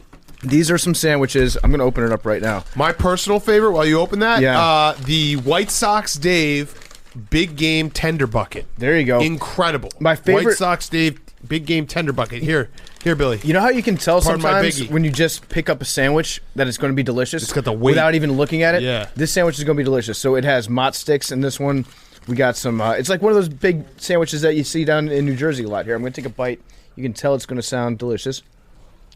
Oh, all right. I'm watching. PFT just took that bite. It's delicious. It's delicious. It looks delicious. We got some Lou Williams tenders over here. The barbecue lemon pepper special combination. Oh, and he's eating. He's eating, folks. They got everything. Everything at Barstool Bites. Go check it out right now. It's really good. It's incredible. Go to the Apple Store. It's on Google Play. Download the app right now. The Barstool Bites proprietary app available for download right now. You can go to barstoolbites.com. Go to barstoolbites.com. Download that app today. Check delivery or pickup options near you. Get free delivery exclusively for the next 30 days only. Love it. So, yeah, check it out. Awesome thing that we're doing. Barstool Bites taking over the world in terms of food delivery. So check it out. All right. Our beautiful, wonderful, great colleague, Uncle Chaps is here. The greatest reader of all time. That's right. Zero Block 30. Go download it right now. Mm-hmm. You can also hear him on Podfathers. Mm-hmm. You can also hear him blogging about the Jaguars. Mm-hmm. Things aren't going well. I actually had two real quick questions. No, if I need to may. talk to you. I need to talk to you first. All right, but let me ask my question first. What? Okay. In three sentences or less, explain why we got out of Afghanistan. We were losing. No, I was just kidding. You don't have to do that. Wasn't going great. Okay. Cost a lot of money. That's pretty good, yeah. Boom. That was actually really good. I was doing that as a joke, but you nailed it. Thank you. All right, now what's your problem with me? I called you the other day. One, you've broke the rules of our call Okay, game. can I tell you where I was? Yeah. All right, so you called me at like 10 a.m. on Monday. Mm-hmm. For once in the football season, I actually listened to my own body and went back to sleep after I dropped my son off to school for an hour nap to try to restore my health. Didn't do a lot, but I was sleeping. That's why I missed your call. That was the only excuse I was going to let you ride with. I literally That was dropped the them only off one. at 9, and then I went. I was like, I know they stayed up late recording. It was Sunday night. They're probably doing whoop whoop and all that stuff real late. Exactly. Nonsense. We whoop till 2 You guys in the were morning. whooping all over the place. So that was it. But I wanted to talk to you. I don't remember what was actually said on the show, but I remember PFT said something very ugly about the Jags. Yeah, I don't know. That doesn't sound like us. And you giggled like a hard, real giggle. I think he said, just move the Jags to England. I said, You did a giggle, and I was like, this motherfucker. oh, man. And I had to call you. I tried to call you about it because I thought it was beyond rude. Okay. I think it was that stat that that Chaps' Jaguars are 3-14 on the West Coast, but that's actually a massive improvement over their normal record. Yeah. Yeah. And then Big Cat let out the the There was a Jersey cute Jerry. giggle, though. Yeah, It was cute. I've got a very serious question for you because Chaps, massive Astros fan, big Texas baseball fan. The Braves are playing the Astros Game 6 tonight, so this could be it. It's already happened. It's already happened by the time you're listening. Are you a coward for not shaving your beard, for not getting creamed by Boris Creamed? like last You want to time get you were in the creamed? World Series? Well, last time and you got creamed after Game 6. Would you like to get the cream? Well, I got creamed, and then the Astros got creamed. Yeah. So maybe I go the other way and don't shave and see if they can pull off the comeback. I feel like I you don't have like to that. defeat the cream. You have to go back. You have to get back on that horse and try your hand again. If the Astros lose the World Series, you get creamed. No. If the Astros Well, win I the World haven't. Series, you Well, get creamed. I made a little announcement that because I grew up a Braves fan because I'm Right. from Florida, and I think it's just a rite of passage. You had to, like, being from Florida and then switching in 2018 to being an Astros fan because my kid lives closer to Houston. I want to take him to games and things like that. I'm renouncing baseball for 2 years. That's fair. Okay. You're sitting this one out. Yeah, That's because- actually the right thing to do. Because I don't feel like I could celebrate either way. Right. I don't feel like I could be upset that the Braves won because my Nana, rest in Right. peace, like she would have wanted that to happen. Oh, so you... Okay. So I can't root But she's against... not here with us I can't anymore. root against the ghost of my grandmother. Right. Who would have been very happy, and she's going to want to watch it from heaven. Right. I can't do that. Are you- and are we I'm not going to confirmed take she's any in heaven? satisfaction. Yes. she Why a would good you person? say I was that? asking. That Why was a would you say it? That was a She's question. lovely. That was a question. Was she- confirmed heaven? Very loyal. Confirmed Okay. heaven. Very confirmed. Super 100% heaven. confirmed. Super heaven. You'd put your journalistic integrity on Nana being in heaven. I'd put my balls on the line. Whoa. Ball Can't bet. wait to see you get castrated. Do you think I'll that never you get think that castrated. Ghost That's a can hear promise us to a talk listener. right now? Say again? Do you think Ghost can hear us talk right now? Like, Absolutely. you think Nana would know if you root against the Braves? Yes. I definitely think Shout she out would. Nana. She's doing the chop up in heaven. I mean, there'd be times where I didn't talk to her for like 6 months, and she would call me occasionally and being like, I don't feel like you're being a good boy. And, That's good. She's definitely in heaven. and she was usually right. Yeah. Nana, subscribe to the podcast. Yes. Oh, from she heaven. was a big AWL. AWL. Long Big time Stoolie? Oh, big time. Let's do a quick Brick by brick Nana. quick list of top 3 stoolies that might have passed away in the last couple of years. Prince Philip, number 1. I wouldn't, no. Oh, okay. He was one of those, he would do like asterisk bar stool. Like, Oh, not really? my bar stool? Yeah, not my bar Oh, stool. I know, but he would also be like, I hate Barstool, but I love the pizza reviews. I have to watch See, all I of think them. Prince Philip was Milton Tough. Like No. he probably was like they sold out when they moved to New York. Maybe. Yeah, Maybe he seemed like one of those old newspaper school. guy. Like, I wish But it was. once it went from the newspaper, he's like, I don't want any of that newfangled digital stuff. Yeah, he was one of those guys who's like, I missed the bar stool when we had like one video every 3 months. If Hank's not on the damn wall with duct tape, I don't want it. He's a big, like, That's yeah. Prince Philip. Yeah, that was your Prince that's what he Philip sounds like. impression. I'm like- Prince Philip. he reads all the Jerry Thornton blogs still. Yeah, He's a sex teacher scandal He's a guy. big sex scandal teacher guy. All right, so who else have we lost? It was a huge Kobe. Stoolie, huge Stoolie. Yep. AWL, everything. Put it. He had it. I think he had. Kobe probably led the league in Saturdays for the boys' shirts purchased. Oh, easily. Yeah. Easily. He's probably paid for Feidelberg's kids to go to college. Well, There's no doubt about that. Yes. I'm trying to think Who else have we lost? Oh, HW. Oh, Ed Asner. HW was a huge Stoolie. Love the socks. He had the Larry the Goldfish socks they used to wear Yeah. when he'd be like, baseball. Yeah, that was my favorite clip of him on the field, and he realizes in the moment that he's on a But baseball really, field. what can you do in that moment? If you're HW, think about his career. Like, he was the head of the CIA. He did all kinds he was in he was vice president. Yeah. He was president. The most accomplished politician you could say in the history of the United States, except for that second election that he lost. Yeah. But I would And when he puked on the Japanese dictator or whatever, not dictator, president. No, it was a fart, wasn't it? No, he puked on him. Yeah, he got like food poisoning on the premiere of Japan. Yeah, it was tough. Did he get shot down a few times? Oh yeah, he did. Yeah, he got shot down, and then his letters that he wrote to Barb's just absolutely. Barb's big chicks in the office. Yeah, yep. huge stoolie. Huge. She's call her daddy. Yeah. She actually likes tea with publicity. Yes. Well, did she's Barbara Bush is passed, right? Oh, I thought you said publicity is passed. No. No, she's still. I just saw her today. That was gonna be Bob Dole, a massive shock to my system. Bob Dole's still alive. Speaking of former presidents still alive, Jimmy Carter. If we lose him, I would imagine our are you ready our for page views will go down. Are you ready for a Jimmy Carter fun fact? Okay, yes. When I started doing longtime Thule stuff, which I'm starting back up, by the way. Hell yes. I finally set my shop up. I got a book in the mail from Jimmy Carter. No. Signed to Chaps, Keep It Up, Bud. So he actually is a stoolie. He actually, I think it's his great grandson or something like that. That still counts. It's in my shop sitting there from old Jimmy. Wow. Jimmy, big fan of Smoke Show of the Day. Wow. Yeah. Fuck yeah. Guess that ass, Jimmy Carter. Jimmy's like, I know that ass. I think That's Barb's. Jimmy Carter's the rare American where people are like, even if they absolutely hate him as a politician, they're like, I have to admit, he's pretty cool. Because, like, if you spend 40 years of your life just volunteering to build houses for homeless people, nobody can say anything about you anymore. Yeah, right. Like, good person. Yeah, I think Jimmy Carter needs a TikTok, too. Like, sitting on one of those roofs with his gross yellow toenails being like, I understood the assignment. I have a Chaps for the boys. serious question for you, though.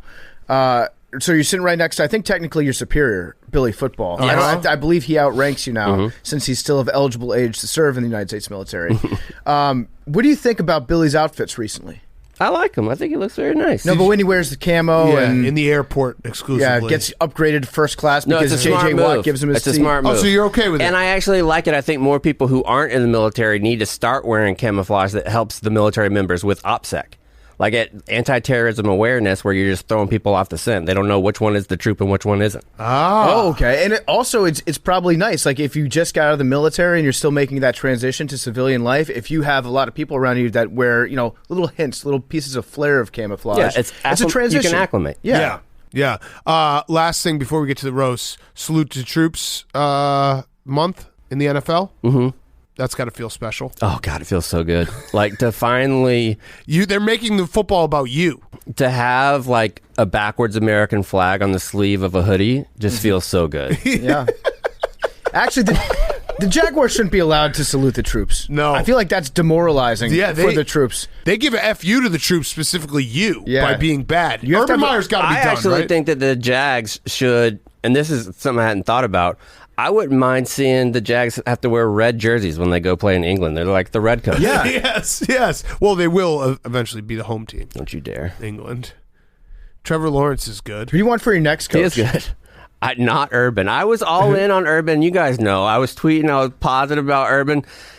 12 men on the field in a row. Back. And there was also 2 on offense that you guys didn't talk about. Oh, my God. They had to do a timeout because one happened on offense as well. And one of them, they had 12 men on the field after halftime. Oh. The first possession after halftime. Oh. How does that happen? It's Urban Meyer. Mm-hmm.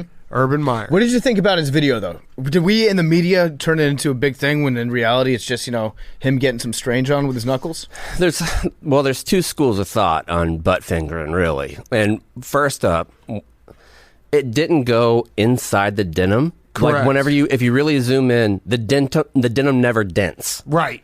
So it was more like a brushing. It was a graze. It was a flyby. It was kind of the foreplay at the bar. Like, hey, do you like this? If you like this, there's more knuckles where this. It's like came when from. you're in or like middle school and you're trying to hold hands for the first time and you're like brushing up against someone. You see if like their finger touches your finger a little bit, and then you like go with the one. Like, are we going to interlock one little Pinky. Yeah, whose leg? Like, oh, did that leg just Does brush she up know on I'm mine? actually touching it, her leg and her hand? Does she know? Is it okay? It was. That's kind of what everyone's it doing. was. Yeah. If he But that's grazed so thrilling, right, Yeah, guys? no, that it is a is. It thrill. is the graze, and then she can lean back further into the hand if she's enjoying the knuckles that are like dancing with the butt, and then it's on her. You give her the agency to determine And how you much smash the penetration. patriarchy a little bit. Yeah. Exactly. It's actually it's a good thing that Urban was doing. I am long-standing believer that like almost fucking is better than fucking. Because you can go home and one, you didn't cheat on your wife, so good job, Urban. We don't talk about that part. She doesn't have to get off Twitter. Yeah, two. I mean, she had 50,000 followers that are now they're just gone. Yeah, two, you can go home and get the late night piece of pizza and be like, man, I would have fucked. And it would have been, I would have been awesome. Still got it. Yeah, I would have like, if I wanted to, we would have fucked for a really long time. And there's got to be something to be as old as Urban Meyer is. Like, I guess he's in his 60s, probably 50s, 60s. Sure. Somewhere around that. Been married for like 30 years. Can you imagine the thrill of a new first kiss? Yeah, and almost fucking is, whew, I don't want to speak out of school, but he probably jerked off to himself. Oh, he definitely been jerking off about it. That poor girl. sure. That poor girl, though. Like, you should see his ceiling. Yo, yeah, so just clear up, Chaps does come on his ceiling. No. Where did that come from, by the way? Because I woke up on Sunday morning and I opened up Instagram, and the part of my take account was like, just to be clear, Big Cat did not say that Chaps came on his ceiling. I was like, I missed a whole story last night. Well, I was 3-chi goofing one night and decided I was scrolling through TikTok, and they constantly have those ads for those Galaxy machines that'll put like galaxies up on your wall or on your ceiling. And so I thought that would be awesome in my office when I'm watching football or something at night. I ordered it came, and immediately it looked like there was a cum blacklight on my ceiling. Right. Like, I looked up, I was like, it looks like I blew a load all over my ceiling. Which at 7.5 feet ceilings. Yeah. Quite a You've load. been eating some pineapple. Yeah. But you didn't. Did not come. Stalactites. But it did seem. not come. I was reporting that you did. You have cum ceilings. Well, I appreciate that because people like it when a girthy nut. They do enjoy that. Jimmy Carter, mostly. Oh, yeah. Huge. Mashed potatoes. God. All right, let's do the roast. All right, here we go. Roast, Alrighty. listener roast. Thank you, listeners, for roasting us. First up, PFT looks like a guy that sells LSD at Coachella and says, quote, no worries a lot. Those are two great compliments I just got right there. Thank you. You are no worries guy. No worries. No worries. No No worries worries is guy. great. You put people at ease. Billy looks like Deputy Dewey from the original Scream movie. The only difference is Deputy Dewey actually served his country. Oh, good one. Yep.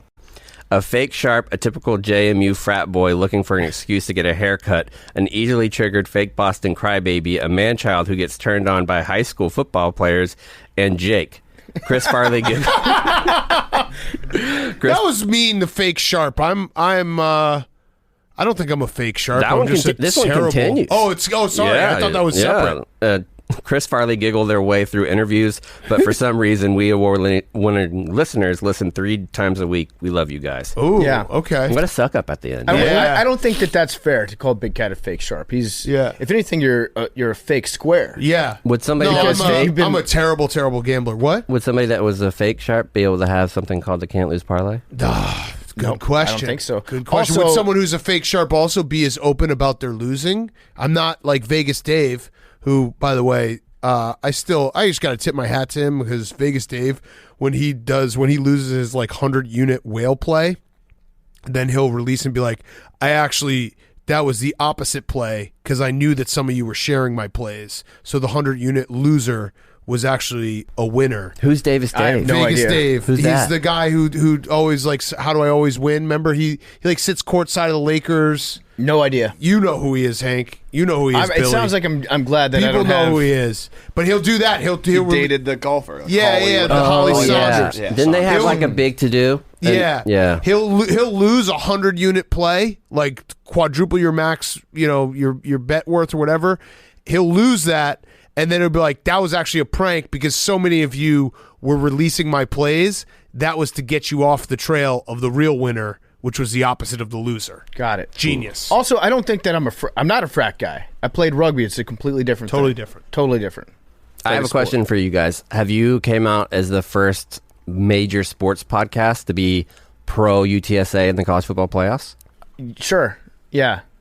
No, absolutely. Meet. Is it Beep Beep or Meet Meet? It's Meet. Meet. Oh, that's right. Michelle Beadle went to UTSA. She's probably their most famous alumni, right? Mm-hmm. And Travis Scott. I've ranked them very high, many weeks, top 10. And there's some other dude that they have on the Wikipedia page for famous alums that was he was like a newscaster in Amarillo, Texas. Okay, that works. Yep. But I'm not on that. I've had them top 10 multiple weeks. I've emailed the vice president of the school and be like, can I get on this Wikipedia page? They're like, no. That's a little thirsty, Chaps. Well, I want to be on that. Somebody Well, else do that. so do you think they might make the college football playoff? If they beat El Paso. Yeah. I think rivalry game. Huge. The Miners. If you're going out to El Paso to face the Miners, you better pack a fucking sack lunch. Do they still play in You're the in for an Alamo all-day Dome? country ass whooping. Do they play in the Alamo Dome? Yeah. That is the worst place in the world to watch a basketball game. Or football. You could Football. say- Yeah. I was Who's giving your it credit maybe to be football, but man, was it bad when we went for that basketball game. Is it still the guy from Miami that's your coach? No, that was No, Larry Coker. Coker, yeah. The but national it's Jeff championship, Traylor. no less. Not just the any national basketball championship. game. Who is San it? Antonio, great to go to for the Final Four. The actual venue. I think we were in the first section, the lower bowl, and we were in row 78. You can't see anything. Yeah, we from were there. so far back. The only thing I know about UTSA is the saying that you can't spell nutsack without UTSA. Nice. And that makes me love it. Yeah. It's a good saying, but you have to be proactive. You have to pop a dot that. You have to really be rabbit them there, because if you go out and you say we're gonna we're gonna drag our nutsack across your face, and you capitalize the UTSA in it, then you own it back. You take it back. Get out in front of it. Control the narrative. I like that. Then they can't be like, oh, you can't spell nutsack. I already said that, dude. But that's Yeah, also right. not an insult to tell me that I can't spell nutsack without UTSA. Yeah, because nutsacks are valuable. They're vital to human well, life. let's hope if Nana's not in heaven, you won't have one. So You made that deal. the only way I would know is if I went to hell. So then I have to go to hell and get my If nuts she's cut off. sitting there at hell when you show up, Well. Look who it is. yeah, shouldn't have put your I nutsack guess on you the were line. being a bad boy. A homeless lady, a diabetic round mound of donuts, a homely-looking 28-year-old with the athleticism of a beach wood, Whoa. a fat former D3 college football player. Oh, wow. a He's not nerd. fat. He's just chubby. Yeah, he don't will look be fat at all. He will I be. was fat. You were? Belly. He had belly football days. And Bubba that tried to coherently put together sentences on a 3-day week basis. Ooh. Okay. The cord-cutting sellouts, a chinless 28-year-old, fake Steve Irwin obsessed with high school football, and a man with decent suits talk about football, college, or coffee, and the incompetence of the Bears and the Washington football team. Okay. Yeah. By the Those are way, all Jake's fair. suits are not cheap. Yeah, no, they're not I hooked cheap. Jake. How much was it? $1,000 worth of suits. $1,000 worth of suits. How Jake many was suits? premium suits. Indochino? 2 full suits plus some extra ties. Okay. Yeah. We were on a shopping spree. Huge. One Was on it Peacock. Indochino or no? Yeah. Sure. PFT looks like a guy who never does his laundry, even though his shirts fit like they all shrink in the wash. That's good. That's very a good I like one. that. This one's good too. Big Cat wears jeans to the sauna. Oh, that hurts. Wait, is that an insult? I think so. Yeah. Yeah. Yeah. I've worn jeans in the Because sun. no, because I don't wear shorts. Yeah. Ever? I do when it's hot, really, really hot. When's the last? I don't think I've ever seen you in shorts. Yeah. When it's really, really hot, when it's over 90, I'll put on some shorts. Now that I think about it, yeah, you don't wear shorts. I feel foolish when I'm walking around. I'll wear shorts by the beach. Shorts. Man, by that's, a pool. you are going to shorts. be. Give it another 5 or 6 years. That's going to be peak dad. Yeah, because you're going to be showing up shorts. to the beach in jeans. Yeah. Oh man, what a dad! No, I move would that never do is. that. I just don't like going to work in shorts. Okay, PFT is the kind I of feel kid dressing up. when you get pre-cum gets there first. If Hank were a spice, he'd be a flower. Big What? Cat. I don't looks- get any of this. He'd be flower, like if he was spice, because You got to he's remember, wearing- Chaps doesn't really know how to read. Yeah, what is the pre-cum part? Could you hear that? Because you don't have your headphones on. You're not real pre-cum. You're Yeah. not real cum. You're just pre-cum. Yeah, you're pre-cum of a person. You're watered down cum. Okay, got it. Big Cat looks like he vapes, but also uses an inhaler. That's me. I like to use an inhaler before I have sex. Oh. It gets everything really opened up so you can breathe good. I'd rather eat a pine cone than hang out with Billy Football. You're a nice guy. I don't understand why people are so mean. I like Billy. He's a pathological liar. Oh, is that true? Lie by Big Cat. See that? He just said no. It would be fun to pick the lice out of PFT's hair and hide them under a Big Cat's B-cup tits when he sits down. They're C. They're probably C. Also, it would make a lot of sense to shave Billy's rhino horn and use the extra bone for Hank's beta chin. I hope Jake is having a nice day. Damn. That one was a clean sweep. That one was. Well done. That was very good. PFT, you look like an inbred version of Chewbacca. If I had $1 for every donut that Big Cat ate, I would be able to buy PFT a new cardboard box to live in.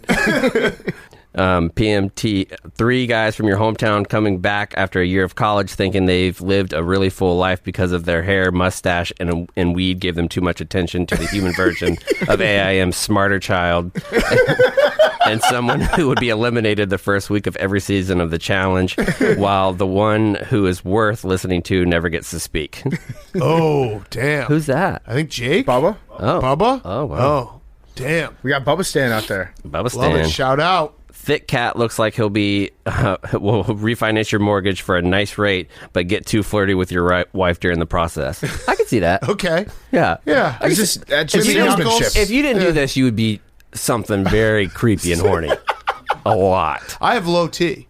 Do you? Yeah. And you'd compensate for that at the used car lot. For Yes, sure. exactly. For sure. I'd probably be taking some kind of weird You see the game this steroids. weekend? Yeah. That game this weekend. Yeah. There was a guy that I worked with when I sold used cars. He wore a gun to work. Oh, He I like just it. like open carried a pistol with him. That's business. Just patrolling the lot. That's business. You got to let them know. It was great. It was honestly Don't try like any funny business, sir. peacocking a little bit. I would buy a car from that guy, or else he'd shoot me. Try walking away from a negotiation with that guy. No. I hate it when they put like, oh, well, we're going to put a number down. We want to sign this. Take it to the. If that guy has a gun, you sign whatever he's got. Exactly. I'll take that right now. Chaps looks like the guy you meet at a party who tells you about how he's been brewing craft beer in his basement for 10 straight minutes, and all you asked him was where the bathroom was.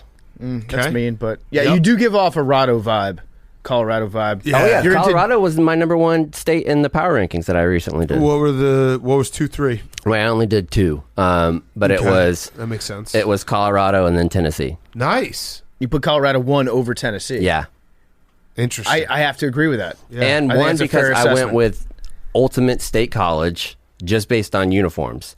I look terrible in orange, Yeah. so I would go with gold. Yeah. Black. Yeah. Colorado black. But black, and I got to gold. be careful.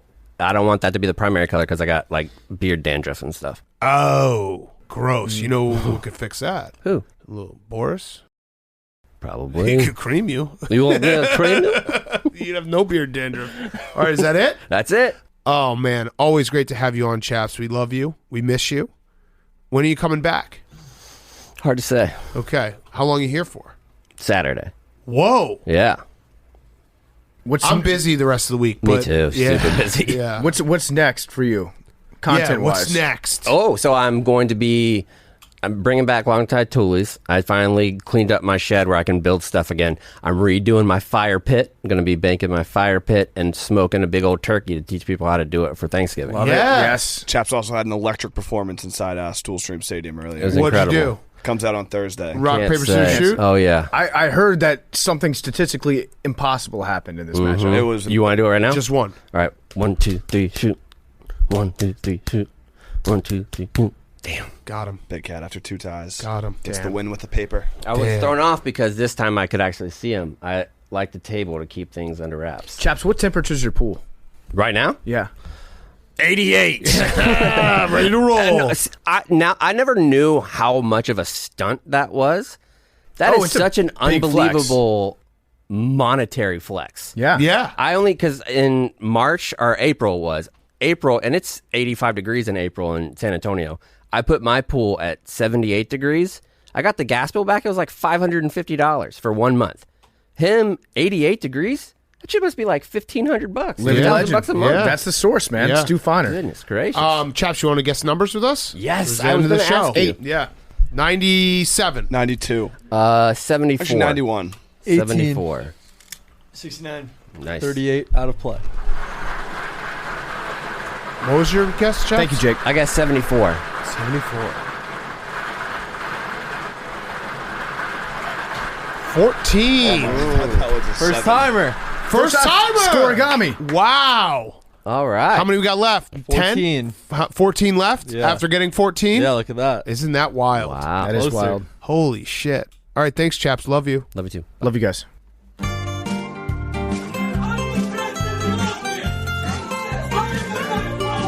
The only competent intern on Pardon My Take is a giant fucking alpha and his name is Jay. Besides hitting score gummies, his hobbies are mansplaining college basketball to girls in bars. Ping pong, yeah, he's the best in the office. Kick the shit out of Liam if the Lunder doesn't hit. No, he doesn't fucking swear, he's a big J silly. Hey, Jake, set a reminder to alpha the fuck out of Billy.